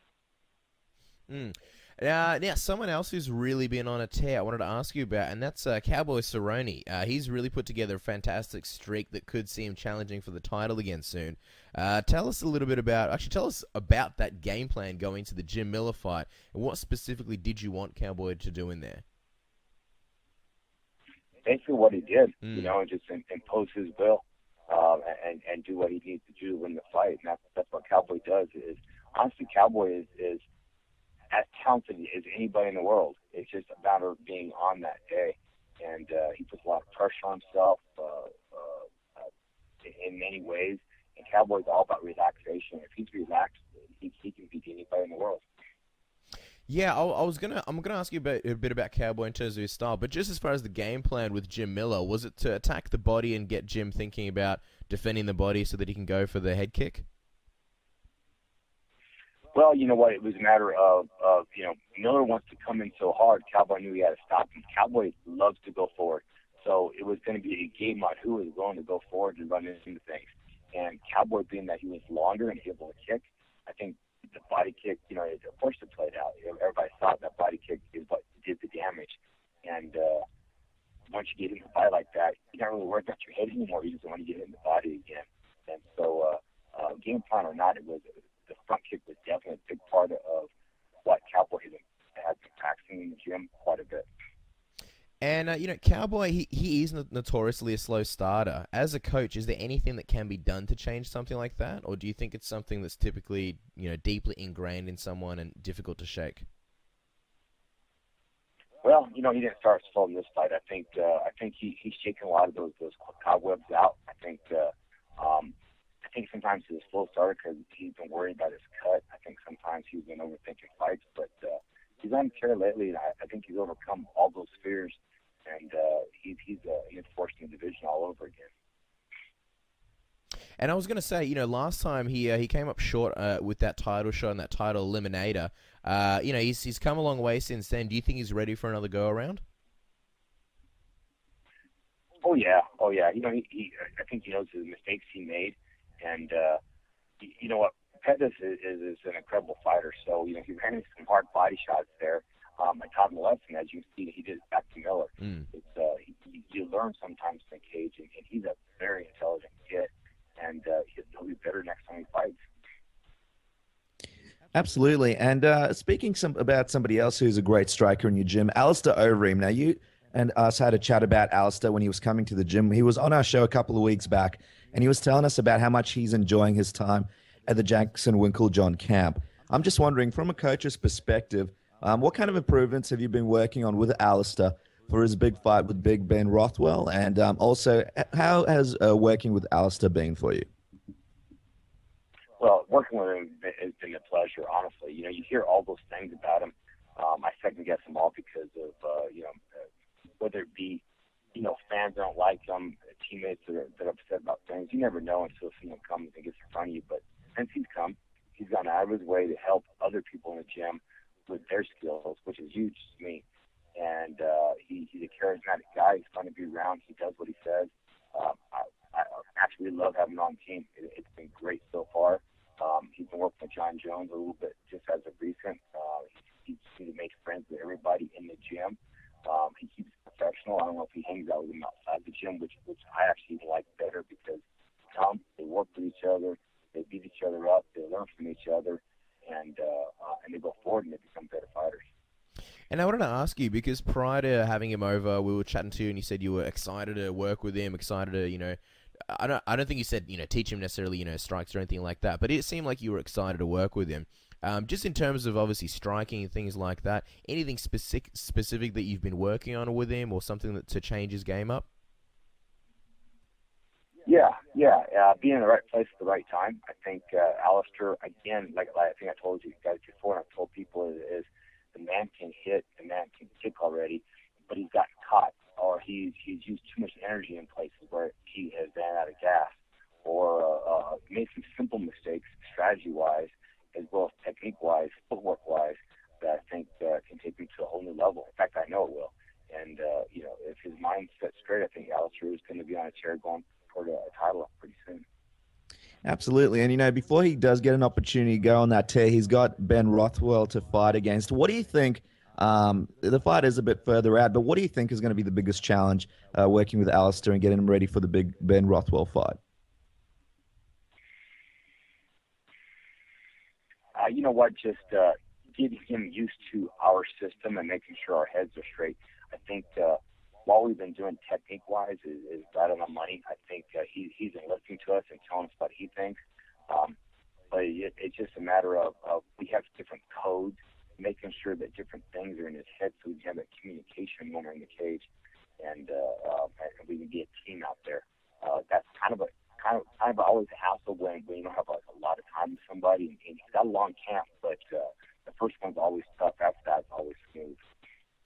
Now, I wanted to ask you, you mentioned Jon Jones before. Obviously, you'd have your hands very full with Jon Jones. He's got a big fight coming up against Daniel Cormier. Everybody's excited for that one. Tell us about how the training is going, and have you got your game plan sorted for the big fight? Oh, yeah, we got a game plan together. Jon called me immediately when we found out about it. Automatically we started watching those tapes and going over stuff. definitely got a good game plan for it. Jon's as focused as ever. He's working out hard. He's way ahead of schedule in his training. He's extra motivated by it, and he should be. You know what? That's why Jon's as good as he is, and he's fighting an incredible wrestler and striker in Cormier. So it's going to be a great fight, but there is no doubt in my mind Jon will come out ahead. Well, the original fight that was supposed to be scheduled was Alexander Gustafsson, and I know when you spoke to us last time, you and Jon were really excited, to really fight Alexander again and show everybody how one-sided it's going to be the second time. Were you and Jon a little bit disappointed when Alexander got injured and when you found out that fight was off? Well, a little bit. We had started game plan, started working on things, and I had a list of things I wanted Jon to improve on. A list of things I want Jon to show that he can really do. He's been able to do all along. But you know what? It's okay. We're far enough out from this next fight that we just switch gears. Almost a totally different fight. There's no doubt about it. But again, Jon's the champ. He's able to switch gears midstream. He's done it before in the cage, and make the best of it. And I wanted to ask you, in terms of the fight, I can understand if you can't tell us too much about the game plan because, a lot of Jon's success is the, great game plans that he comes in with. But with Daniel Cormier being such a good wrestler, would this limit Jon to mainly hand and elbow strikes due to the danger of being taken down with a caught kick? Oh, yeah. You know what? That's what people think. But, it's one of those things that you can get taken down a lot of places. The closer you are to somebody, the faster you get taken down. Jon stays in a low stance. Jon will be letting some kicks go. There's no doubt about it. There'll be a lot of elbows going, whether it be on top, on from the ground, from a side mount situation, or for standing. Jon plans on the game plan is hit him and hit him hard. So there's no doubt about that. I can let that part out. I just can't tell you how we're going to do it. Mm. Now, Wink, we haven't seen Jon this bothered by an opponent ever, I don't think, with Daniel Cormier. Obviously, there has been a bit of a scuffle at a press conference. What did you think about this scuffle that they had at the press conference? And as a coach, from a coach's perspective, does it worry that it's taking Jon's mind off getting ready for the fight with all these controversies surrounding, the build-up to it? Some fighters I worry about. Really, Jon's not that guy. It's funny, Jon can detach from so many things when it's fight time. He detaches from it when it's training time. The scuffle was unfortunate. It's a shame, but you can see it happening.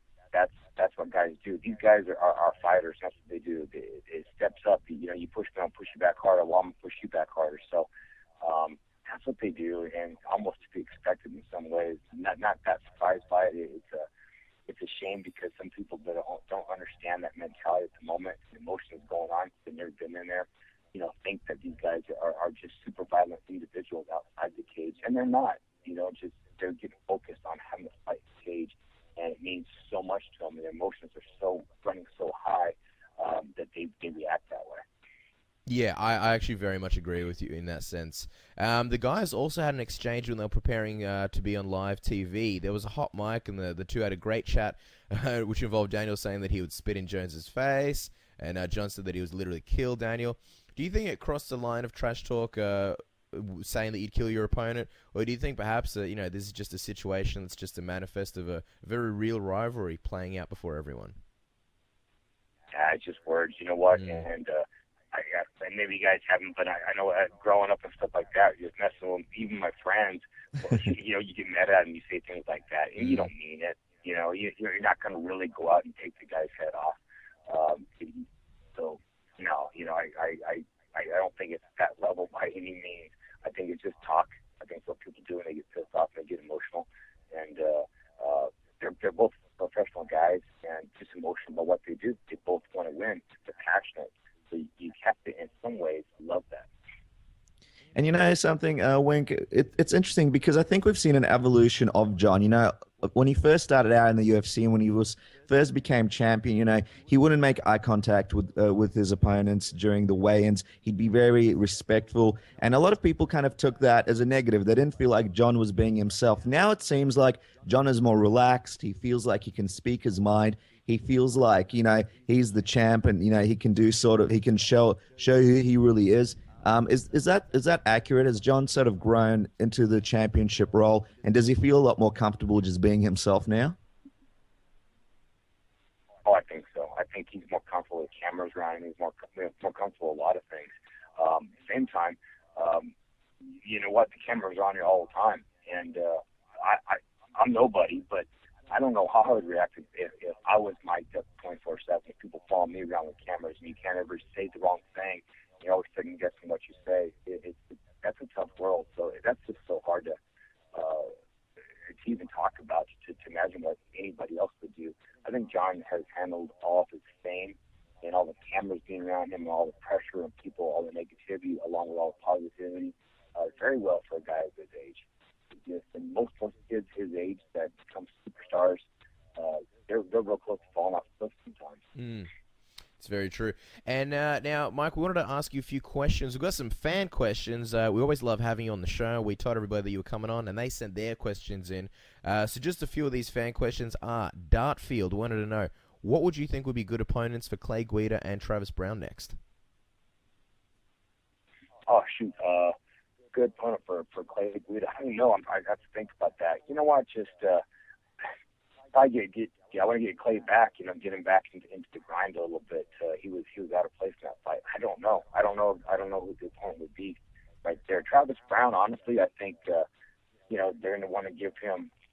I haven't thought about it. I don't know who's available and stuff, but Travis is the guy that can go with anybody in the world.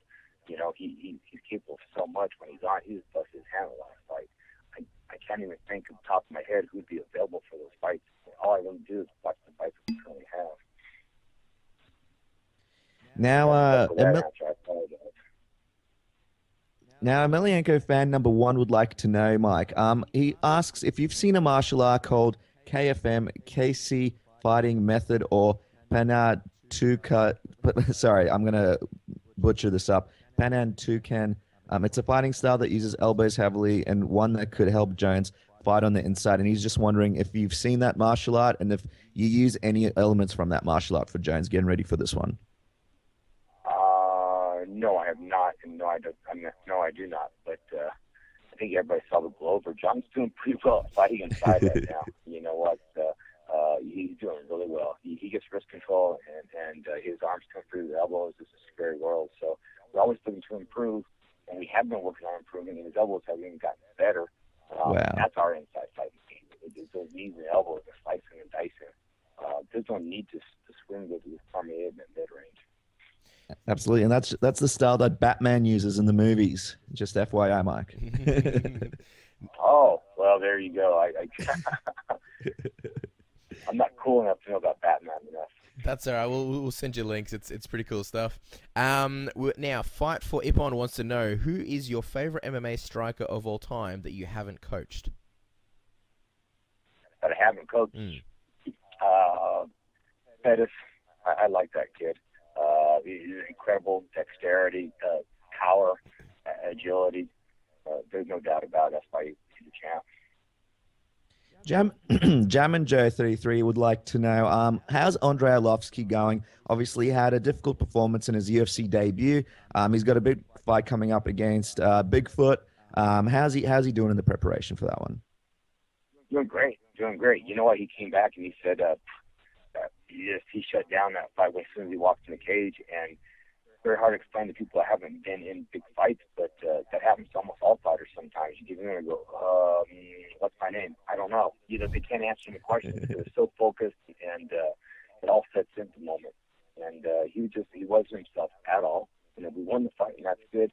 He just is capable of so much more, and I think now those jitters are out of the way, he's ready to go forward for this next fight. Now, I think this is the last fan question. Rico69 wants to know, what's the latest on Carlos Condit, and when we'll see Natural Born Killer back in the octagon? He's still rehabbing his knee. He's ahead of schedule. Early next year, he should be back in the octagon. Great, Wink. Now, as you know, because you're a returning guest on Submission Radio, we have a little thing called the Tap Out Round where we ask you a whole bunch of fun questions and you just answer with the first thing that comes to mind. So I'll kick it off. Now, Wink, how does Alistair Overeem's horse meat dishes taste? Have you had a chance to taste them? Apparently, they're great. I have not had a chance to taste them. All right, well, we want to know as soon as you do because we're curious as well. Who's an athlete that you see and think, damn, he could be a great MMA fighter? Mike Tyson could have been a great MMA fighter. Oh, wow. And it would be interesting to see what weight class Mike would have been in, especially in the modern day of MMA. And now this one is, Coach Wink, are you a dog or a cat person? Dog. Good stuff. We're catching up with Diego Sanchez next week. What is it about Diego that makes him such a special fighter? Heart. What's the toughest thing about being a What's the toughest thing about being a world champion in your opinion, Wink? Say one more time, I'm sorry. What's the toughest thing about being a world champion in your opinion, Wink? And mind you, you've been a world champion yourself.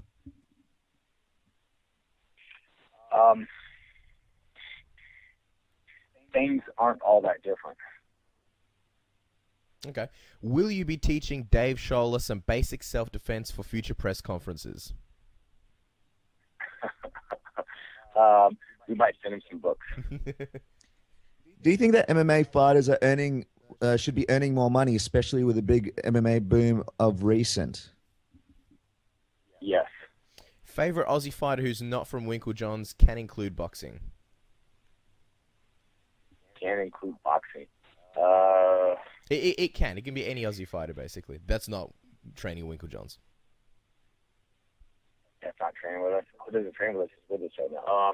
Let me think real fast. Mark Hunt. No, he's sorry about that. He's not from Australia, is he? You know what? You can say he is because he basically, I think the word is denounces or renounces his New Zealand sort of citizenship. So he's basically an Aussie. He lives here, trains here. Yeah. Yeah, okay. We'll take it. And finally, Wink, how will Jon Jones win his fight against Cormier at UFC 178? Submission caused by, led to by strikes. Okay, interesting. Very bold prediction. Guys, you can follow Mike Winkeljohn at MMA Coach Wink on Twitter, or check it out, coachwink.com. Check out the gym. It's in Albuquerque. If you're in there or even near the area, go there. It's a fantastic gym to train in. Mike, it's been an absolute pleasure having you on the show. Insightful as always. Great. Thanks for having me. I just want to let everybody know in Australia that early next year we're opening up a new facility, new, bigger, better facility with dorm rooms, apartments, makes it easy for people to travel from far away to come out and spend some time and have an experience at our camp. And this is in Albuquerque, correct? Yeah, in Albuquerque, Mexico. So that people can come out and train next to Jon Jones, Carlos Condit. I'm not saying you can train with them, but, have that experience to be around the guys. Well, there you go. Any Aussie fighters, any upstart amateur or early MMA fighters, if you want to train somewhere good, brand new Wink facility there. Again, thank you so much for being on the show, Coach. Absolute pleasure as always. Hey, thanks for having me, guys. Talk to you soon. Mike Winkeljohn, the coach to the MMA stars. What a great guy. I believe this was his 4th appearance on Submission Radio, Cass?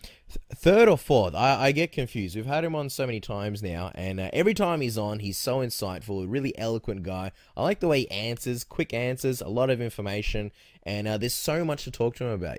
Obviously, half of, Winkeljohn's, Jackson's, there's so many fighters to talk about. I really feel like every time he's on, we really just scratch the surface. Yeah, and I think the great thing about Coach Wink is that, we have a lot of guests on and there's a lot of coaches out there, but I think Coach Wink is one of those guys that's really honest with his answers. Yes. And I think it's one of the things we really appreciate with, him stopping by the show. And it's pretty exciting that they're going to build these dorms at their gym. So we'll stay on that information for all the listeners in case they ever want to come down there and train with Wink themselves. Or just have a sleepover party at Jackson Winkeljohn's. Wow, party hats provided. But guys, as you know, we are doing a new segment on Submission Radio. It is the fan question time. Basically, you can send in your own fan questions. You can go to our website, www.submissionradio.com. You can go down to the bottom. You can send us some questions. You can send us questions via Twitter, or you can send us questions to submissionradioaustralia@gmail.com.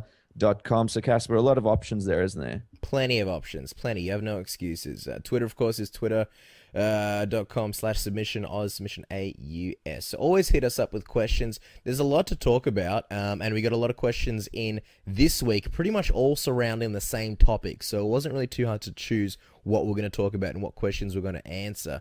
But I believe we've got two that were chosen, the juicy ones. Dennis, what have we got this week? Well, that's right. You know, like you mentioned, the big topic this week, Jon Jones, Daniel Cormier. You know, we spoke about it with Mike Winkeljohn, and we got a question in from Japanese Blowfish. Japanese Blowfish, it's a pleasure to answer your question on the show. Japanese Blowfish would like to know, what are your thoughts on the Jon Jones, Daniel Cormier brawl and ESPN recording that was recorded and leaked accidentally after one of their interviews? Was it real or staged? And the whole rivalry in general. So there's Japanese Blowfish there with this question. You know, I think, Cass, it's an interesting one. I think we'll kick it off with the brawl first. We can discuss this brawl first because it happened first. Now, I saw the brawl just like everybody else, and I was shocked, to be honest with you. You know, Jon Jones is usually such a relaxed and timid guy at these weigh-ins, and, you know, like I mentioned to Wink earlier, you know, he used to not even make eye contact with people at weigh-ins before. Now this guy is throwing punches. It was crazy to see. It was something that was covered very, very heavily by the media all over the world. Now, all the MMA fans out there who aren't in advertising or don't put on pay-per-view or show anytime soon, they may not know, but it's not easy for UFC to get coverage from casual entertainment sources such as Entertainment Tonight, Sunrise, and other general shows, especially internationally. And with the success of their press conference brawl giving them millions of dollars of free advertising in places where the UFC would never be able to reach the casual fan. I mean, it was on news.com.au, which is a very, very general news website here in Australia. The UFC are forecasting to get a lot more buys on the UFC 178 pay-per-view. So, you know, in my books, it would make a lot of sense, you know, for them to set something like that up. Now, they've had a lot of great rivalries. Tito Ortiz versus Ken Shamrock, Chuck Liddell versus Tito Ortiz, Brock Lesnar versus anybody. You know, in the UFC versus the world. Versus the world, you know. Even when he versed, you know, Frank Mir the first time, people went crazy. So they're desperate to make an impact with their shows. And as we know, they have so many shows on every weekend that it's a little bit more difficult for them to make an impact. You know, a lot of people have wondered, you know, a lot of people say it's a genius move. Other people have criticized them. You know, ESPN.com actually ran a poll, and it showed that 59% of Americans believe that the brawl was staged, compared to 41% that thought that it wasn't. So, I mean, that shows that a lot of people might think it was staged. And I've been looking through a lot of forums. I've been seeing what the people have been saying. And, for example, this one dude said, I was in the break room looking at the fight being shown on Fox Sports 1. Someone said, I hate it when they do this fake shit just to sell fights. Are there people out there who actually believe it?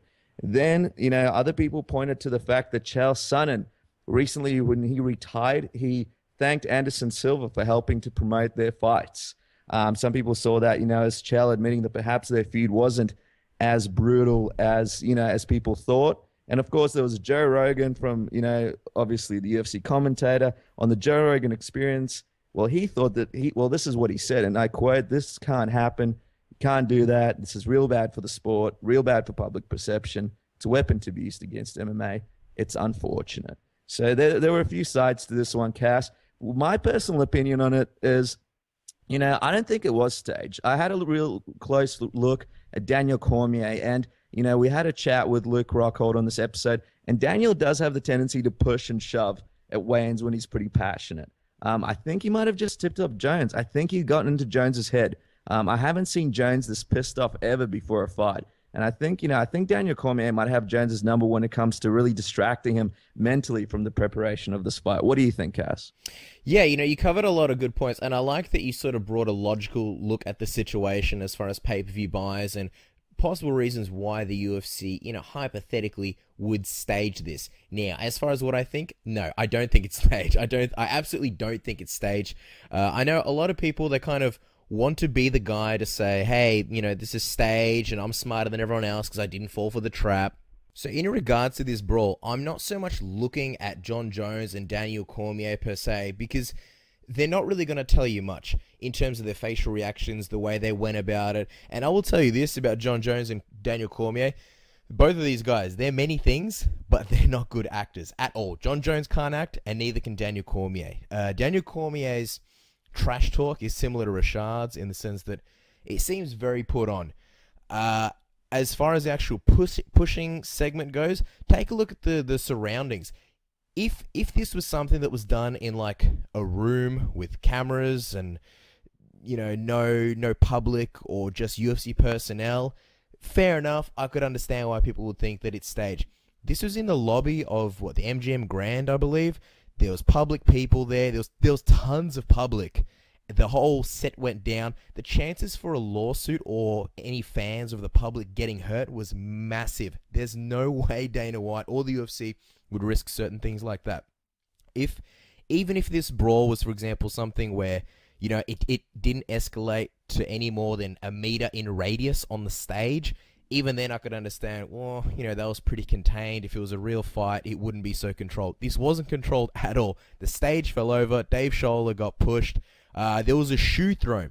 Why would you throw a shoe in something that was staged when you could hit someone, there could be a lawsuit, things like that? In my opinion, there is no way this thing was staged. And like I said, both of these guys, terrible actors. Fantastic fighters, terrible actors.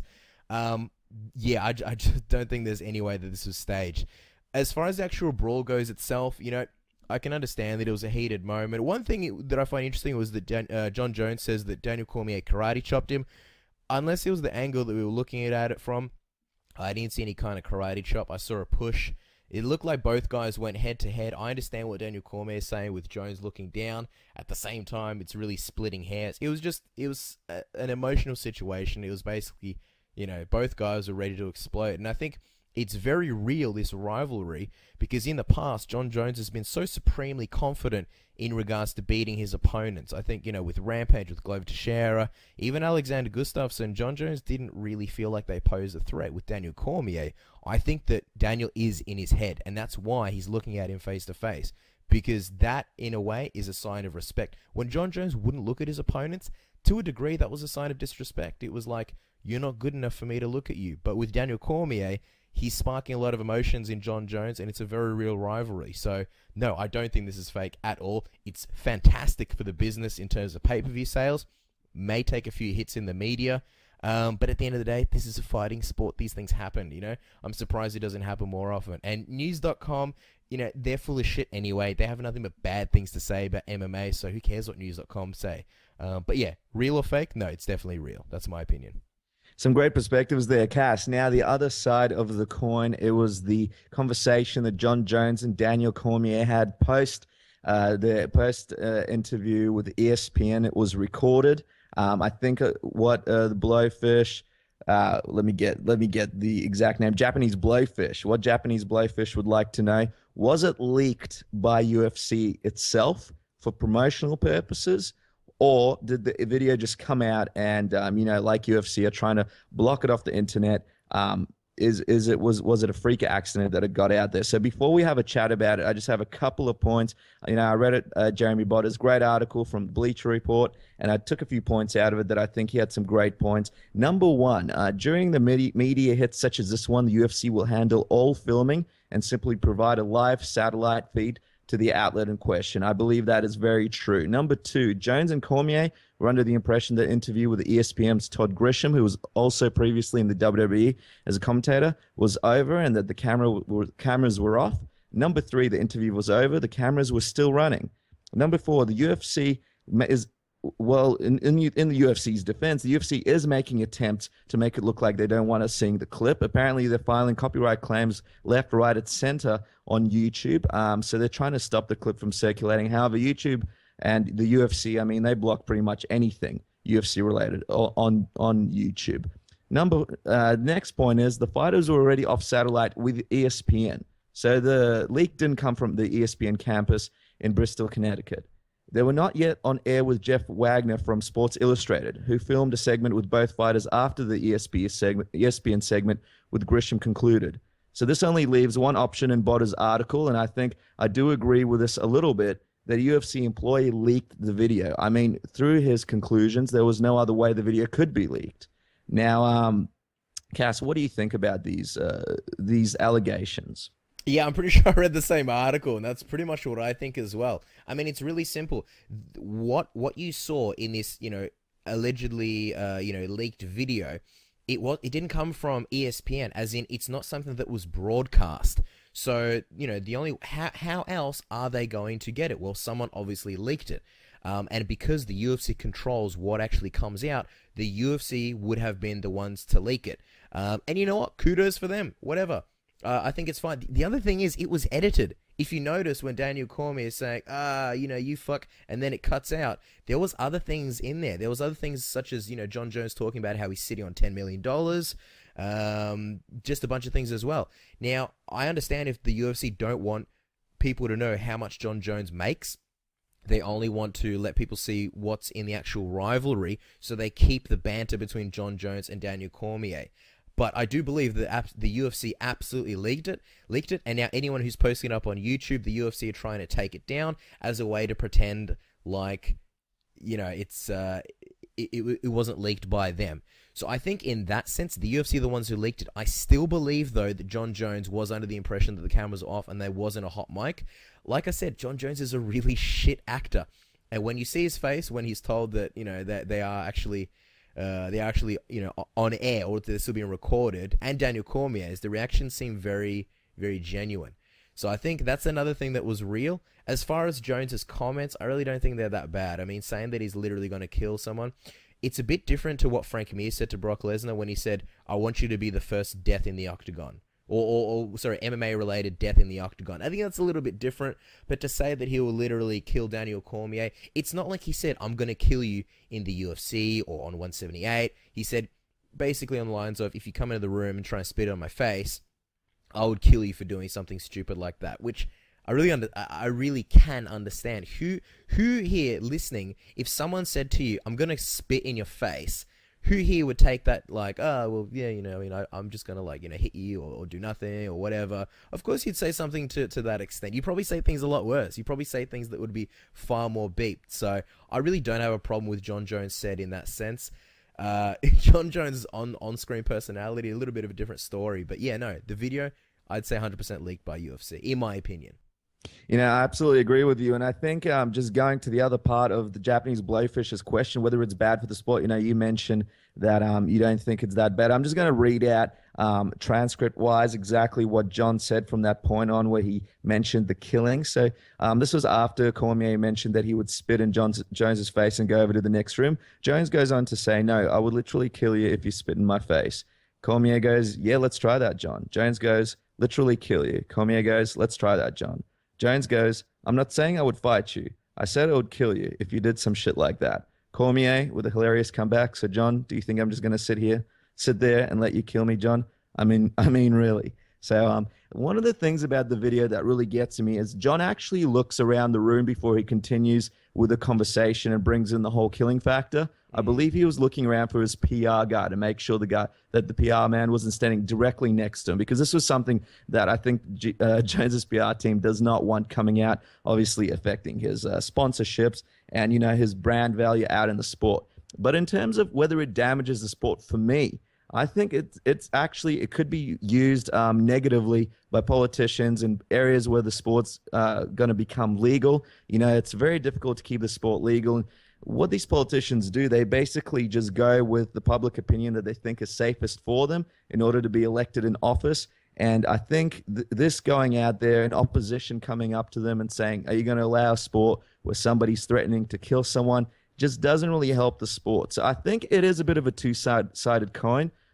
They get a lot of promotion from it, but, will this be brought up in discussions in the future where politicians look for an easy way out to ban the sport? I mean, it happens in boxing, but if boxing was to become legal in a state and they had this kind of stuff to use against it, would it? So hopefully nothing negative comes from it. The other thing is, I think Jones himself as a brand, as a champion, I think it might hurt Jones a little bit. I mean, I know we've got another question coming up about Jones, so I don't want to dwell on this point too much.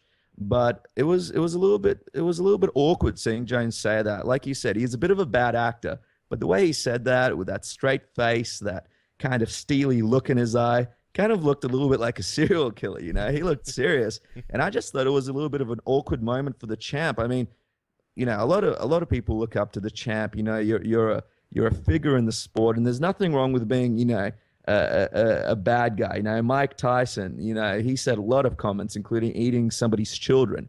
But the way that when Mike said stuff, he just sort of laughed and said it was Mike. The way Jones said it with that kind of serious look in his face, I don't know, man. It just made me feel a bit weird just seeing Jones say that. I guess, but Jones is a guy that takes himself very seriously anyway. He's not, like, he can be playful, but in most parts, when it comes to his opponents and MMA and things like that, he gets very serious. He really wants to be, like a Bruce Lee kind of guy. I think that as far as media goes, look, yeah, the sport will probably take a hit because of something like this. I don't think it's going to be really that big. And you know what? If politicians want to look towards other things to really make the sport look bad, they've got plenty of other things anyway. There's so many fights where, people have been just dripping blood all over the canvas. They can take any one of those fights. They can look to so many things. I remember when Mark Hunt versus Bigfoot Silva in Brisbane, it was a classic fight, a real show of heart and determination, and just grit by two guys, two athletes, two competitors. I remember news.com or news.com.au, whatever, ran an article, a real smear campaign about how it's barbaric and this and that. And I'm thinking, news.com, are you in the fucking 90s or something? Like, everybody's past that. So I think the media outlets and the politicians, they can look towards other things. At the same time, you have to give context. What Daniel Cormier, and I'm not faulting Daniel Cormier, but it's not like it was a nice discussion and Jones kind of went, oh, I'm going to kill you, UFC 178. No, he was told that, someone was going to come and spit in his face, and his reaction was, well, I'm going to kill you. I think it's pretty just when you consider the fact that it's really just talk. It's really just talk. So, yeah, those are my opinions on that. But there's another question. It's not all Japanese blowfish today. Mecha44 had another question, and it's also in line with the same subject. Now, the question is, what are your thoughts on Jon Jones's fakeness? This is another topic that keeps coming up. People are talking about it, and people are really on two opposite sides here. There's really people in two different minds. People say that, Jon Jones, he's a man like anyone else. He wears a lot of hats. Everybody's different. Everybody has different personalities during the day and depending on the situation. Other people think, Jon Jones is fake. My personal take on it, and before I say anything else, I'll just say Jon Jones is a fantastic fighter, an absolute amazing fighter, amazing athlete. What he's accomplished is absolutely crazy. Factored in with the fact that he's so young and he's accomplished it all, absolutely, amazing. Can't say enough good things about Jon Jones as far as a fighter. As far as a personality, I'm not against Jon Jones in any kind of way. I do think that he tries to put on a bit of a facade, and I think it damages Jon Jones that he doesn't let the fans in. I think there's a lot of times where he's on a press conference or on a video, and he's just not being all that candid, and people can notice that. It's a basic human instinct when someone's lying to you or someone's being, withholding something from you. You can just tell that. You can tell it when you meet people on the street, at work, in functions, parties, wherever you are. Sometimes you have someone that you're just like, man, this person's a very real person. I like this guy. I like this girl.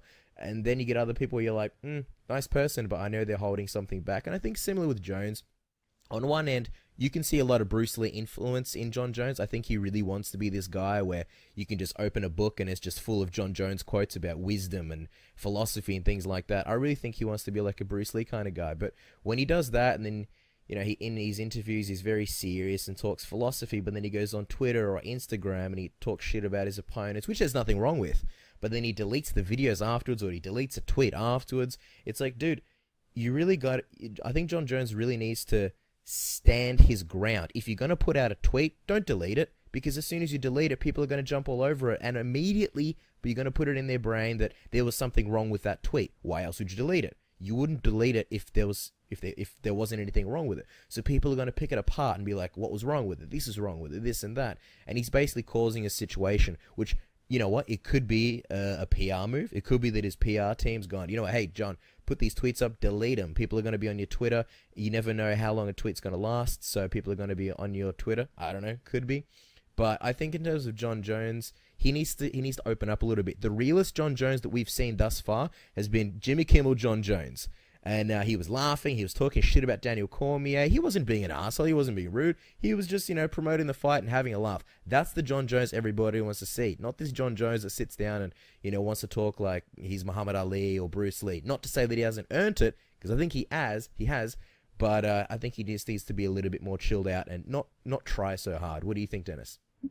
Well, I think you made some great points there. And, for everybody listening out there who don't know, Jon Jones does have a dedicated PR team working for him. Jon Jones claims that he has someone that does the social media for him.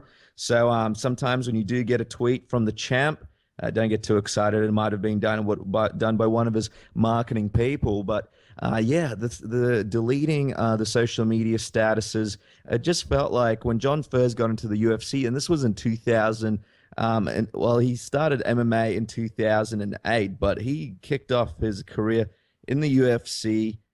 2009, I think. 2009. That's right. He kicked off his career in the UFC 2009. Young kid, doesn't know really what's going on. And I believe you're right, Cass. He didn't want to have a Bruce Lee-like persona about him, a Muhammad Ali-type persona where he wanted to inspire people. He wanted to inspire his fans. But I think, much like myself, and, you mentioned yourself as well, people just didn't see that is the real Jon Jones. And I think he got a lot of heat for that. People just wanted him to speak his mind. And I think the Jon Jones that we are seeing now is the closest we've been to that in a long, long time. I think he's understanding that he can just speak his mind, be who he wants to be, and he doesn't have to listen to everybody. I think so many people have been pulling him in so many directions over all these years about saying the right thing and doing the right thing so he can make more money from his sponsorships, so he can make more money, from his fights, so that more people would like him. I think he's getting really sick of it. And, he puts up a social media status and then he deletes it and then he does it over and over again. It just feels like he's fighting amongst himself to really, decide what he's going to do next. So this Jon Jones that we're seeing now, I think this is the best version of Jon Jones. I say embrace it, Jon. Be yourself. You don't like someone, say it out loud. You think someone's an asshole, you can say that too. I think people relate to someone who's honest, to someone who speaks their mind, to someone that goes, hey, I'm not perfect. I think this guy's an asshole. Everyone's trying to call me out. I don't think he's very good. I think people respect that. What they don't respect is when someone's being fake and, pretending to be someone they're not. So I think Jones is actually going in a positive direction. I think this is the direction he needs to keep going down. And I think when he does that, I think a lot of people will be on his side. Unlike before, where a lot of people just didn't like his interviews. I couldn't watch a Jon Jones interview before without just, feeling disgusted at the stuff that he's saying. I mean, this one time, he was talking about when he gets into the ring, it's like an art form and it like purifies him or something like that. And yeah, that was in the Bruce Lee documentary where with Ed O'Neill and all those guys. I forget what it's called, but anyway, he was saying that when he hits his opponent, he doesn't feel like he's hurting them. He feels like he's freeing them and releasing themselves. Like he's enlightening them. And I just thought, man, pretentious is the first word that comes to mind. And stuff like that I don't like because honestly, no one can relate to that. I get it, Jon Jones does things that we don't do, and there's a lot of things that we can't understand. But to me, that's just really over the top pretentious. And just quickly on Jon Jones, what's funny?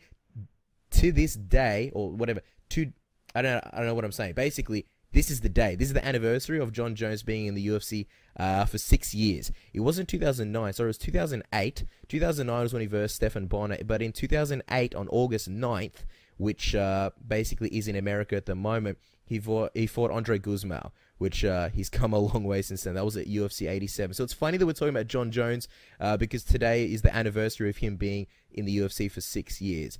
But just in terms of his personality, I think Jon he's trying to play both fields. He's trying, in wrestling terms, he's trying to be a face and he's trying to be a heel, and it doesn't work. He needs to basically shit or get off the pot. Pick a side. Do you want to be a face or do you want to be a heel? I think what would work for Jon is be himself. Don't try and be this Bruce Lee philosophical guy. Just be his absolute self, like he was on Jimmy Kimmel, and people will respect him. Much like Stone Cold Steve Austin, he can be an anti-hero. He can be a guy who talks shit about his opponents, possibly be a bit of an asshole, but people will like it, much like they did Stone Cold. Stone Cold wasn't your cookie cutter, good guy. Of course, we're talking about Stone Cold Steve Austin in wrestling, but people related to him. And I think if Jon Jones goes more in that direction, people will respect him a little bit more. And, not putting on this fake voice like he did, apologizing to the MGM Grand, etc., etc., putting on this victimized voice on ESPN. Just needs to be his real self. And as the kids these days say, real talk. Yeah, and just to play devil's advocate for a second here, and sort of give everybody a look at Jones's life. He comes from a pretty conservative Christian family. He joined the sport at a very young age. He's got a wife, he's got kids. So I think it's very difficult for him. Possibly some of the stuff that he wanted to say that he's saying now he couldn't because he felt like maybe his family, maybe his community at home, his Christian community wouldn't respect that. Maybe there'll be some criticism from that side. Perhaps he was worried about some criticism from his wife. He didn't want his kids seeing him, act in a certain way. And I think, then all the pressure came in from the UFC, the sponsors, the brands, and then all of a sudden he becomes the guy with the target on his back. And everybody's talking crap about him, from people on Twitter to, every challenger out there. And I think it was just a matter of everything just boiling together until he just couldn't take it any longer. I think the Jones that we're seeing now is a Jones that's just going to let it all go and just be himself and just be a normal guy. And I think, like he said, Cass, when people can relate to someone, that's the best connection that you'll get with a fan. So now that he's being honest, I think that he'll see himself getting more fans rather than fans just wanting to see him lose, which is a lot of fans at his fights. I think you'll see a lot of fans that respect him for standing up for what he believes in. And I think that's a great message he can send out to all of those communities. I think that inadvertently, him being himself is ultimately what's going to win the respect for Jon in every community, no matter whether it's his Christian community, his family community, his kids going to school or anything like that. I think that's probably the best stand that he's had an opportunity to make in his career. And I'm pretty excited to see it happen. Yeah, I think he's about halfway there. As long as he can cut out the victimized sounding voice on the ESPN interviews and the deletion of the tweets. I'm telling you, Jimmy Kimmel Jones, it's the best version of Jones I've ever seen in terms of interviews. No stiffness, no caring what he thinks, just jokes, laughter. He took so many shots at Daniel Cormier in that interview with Jimmy Kimmel, and he didn't come off like an asshole at all. So I think that's the kind of Jon Jones that everybody wants to see. At the end of the day, whatever. It's completely up to him. He's a young guy thrown into the media spotlight. It will be tough for anyone.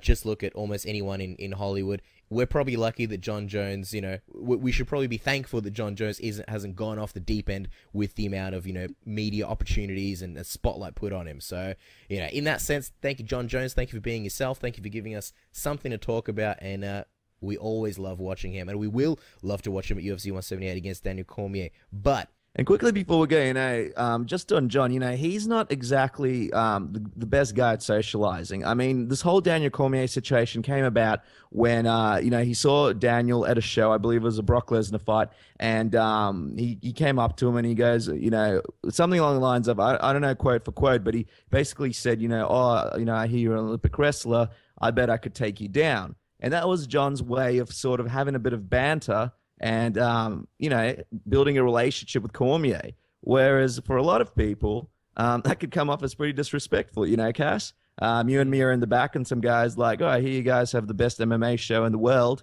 I bet my show's better than yours.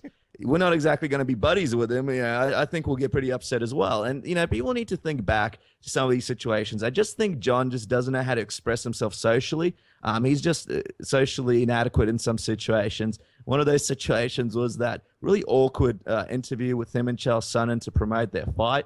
Remember that one where he was staring at the ground? I mean, I don't think Jon means to come off like that. And I think sometimes he tries to communicate, but doesn't get his point across. And I think we need to remember that sometimes when he speaks. It's certainly a side of Jon Jones that he still has. But I think we're seeing that side a little bit less and less now. Yeah, I think it's true. In a lot of ways, he's obviously a young guy. Chael Sonnen, he's really got the gift of the gab. That's like, I don't know whether you want to call that natural talent or whatever it is, but he's just got that. Some people do, some people don't. Jon Jones's talents lie more in his, physical side of things. Without getting into psychology and the brain and things like that, there are different parts of the brain that are, differently active in certain people. There are people who are absolute shit with people, but they're geniuses with music and instruments. There are other people that, you know, are ridiculously strong and have fantastic coordination, but whatever, could never play an instrument. I guess that's just one of those things about Jones. He's not the most, he's not the most, he's never going to be the life of the party or anything like that, but I guess what he does in the ring is just phenomenal. Yeah, absolutely. So, you know, what a show it was, Cass. Thank you to all our guests for coming on our show. Just before we go through our guests and thank everybody, just want to remind everybody that if you live in Melbourne or in Perth, you're going to have an opportunity to meet Diego Sanchez. He's going to be coming down to Melbourne. It's going to be Friday, the 15th of August. He's going to have a 2-hour seminar. Get your tickets at www.everythingmma.com.au. There's also a Melbourne dinner that you can attend. Tickets are very limited and are selling very, very quickly. So again, www.everythingmma.com.au. Or if you're around the city on Thursday, the MMA Fight Store will have Diego Sanchez in store. He's going to be there from 5 o'clock onwards. We're going to be there interviewing him. Come by, say hi, and meet Diego Sanchez in person. You know, he's somebody with a phenomenal heart, and it's just great to have him in the country. Yeah, and in regards to that dinner, I believe there's 5 tickets left. With the dinner, I believe it's in Melbourne Central at the Line. You get, I think, a meal and 5 standard drinks included. So even if you just want to go there, have dinner, and, oh, hey, look, there's Diego Sanchez, you might as well do that. But for another week, that's us, guys. Thank you so much to all our guests. Thank you so much to Japanese Blowfish and Mecha44 for your fan questions. As always, you can send those in to Submission Radio Australia at gmail.com or just info@submissionradio.com. Send them in. Thank you so much to our guests, Manny Gamburyan, Luke Rockhold, Tarec Saffiedine, and of course, the always informative Coach Wink. Dennis, anything else? Jump on our Twitter, Submission AUS. Shoot us your comments, like Casper said. Facebook. We're available on TuneIn, Stitcher, iTunes. The BlackBerry market, Casper, I believe, which is it's not always frequented by the people, but we're up there anyway. And make sure you send us your comments and thoughts. We always love to hear them. Yeah, till then, guys, we'll be back next week with some big guests. Oh, by the way, we didn't cover Meta Morris, but that's okay. We will be covering it next week with some big, sexy guests. I can't wait. Dennis, thanks again, everybody. That's us for another week.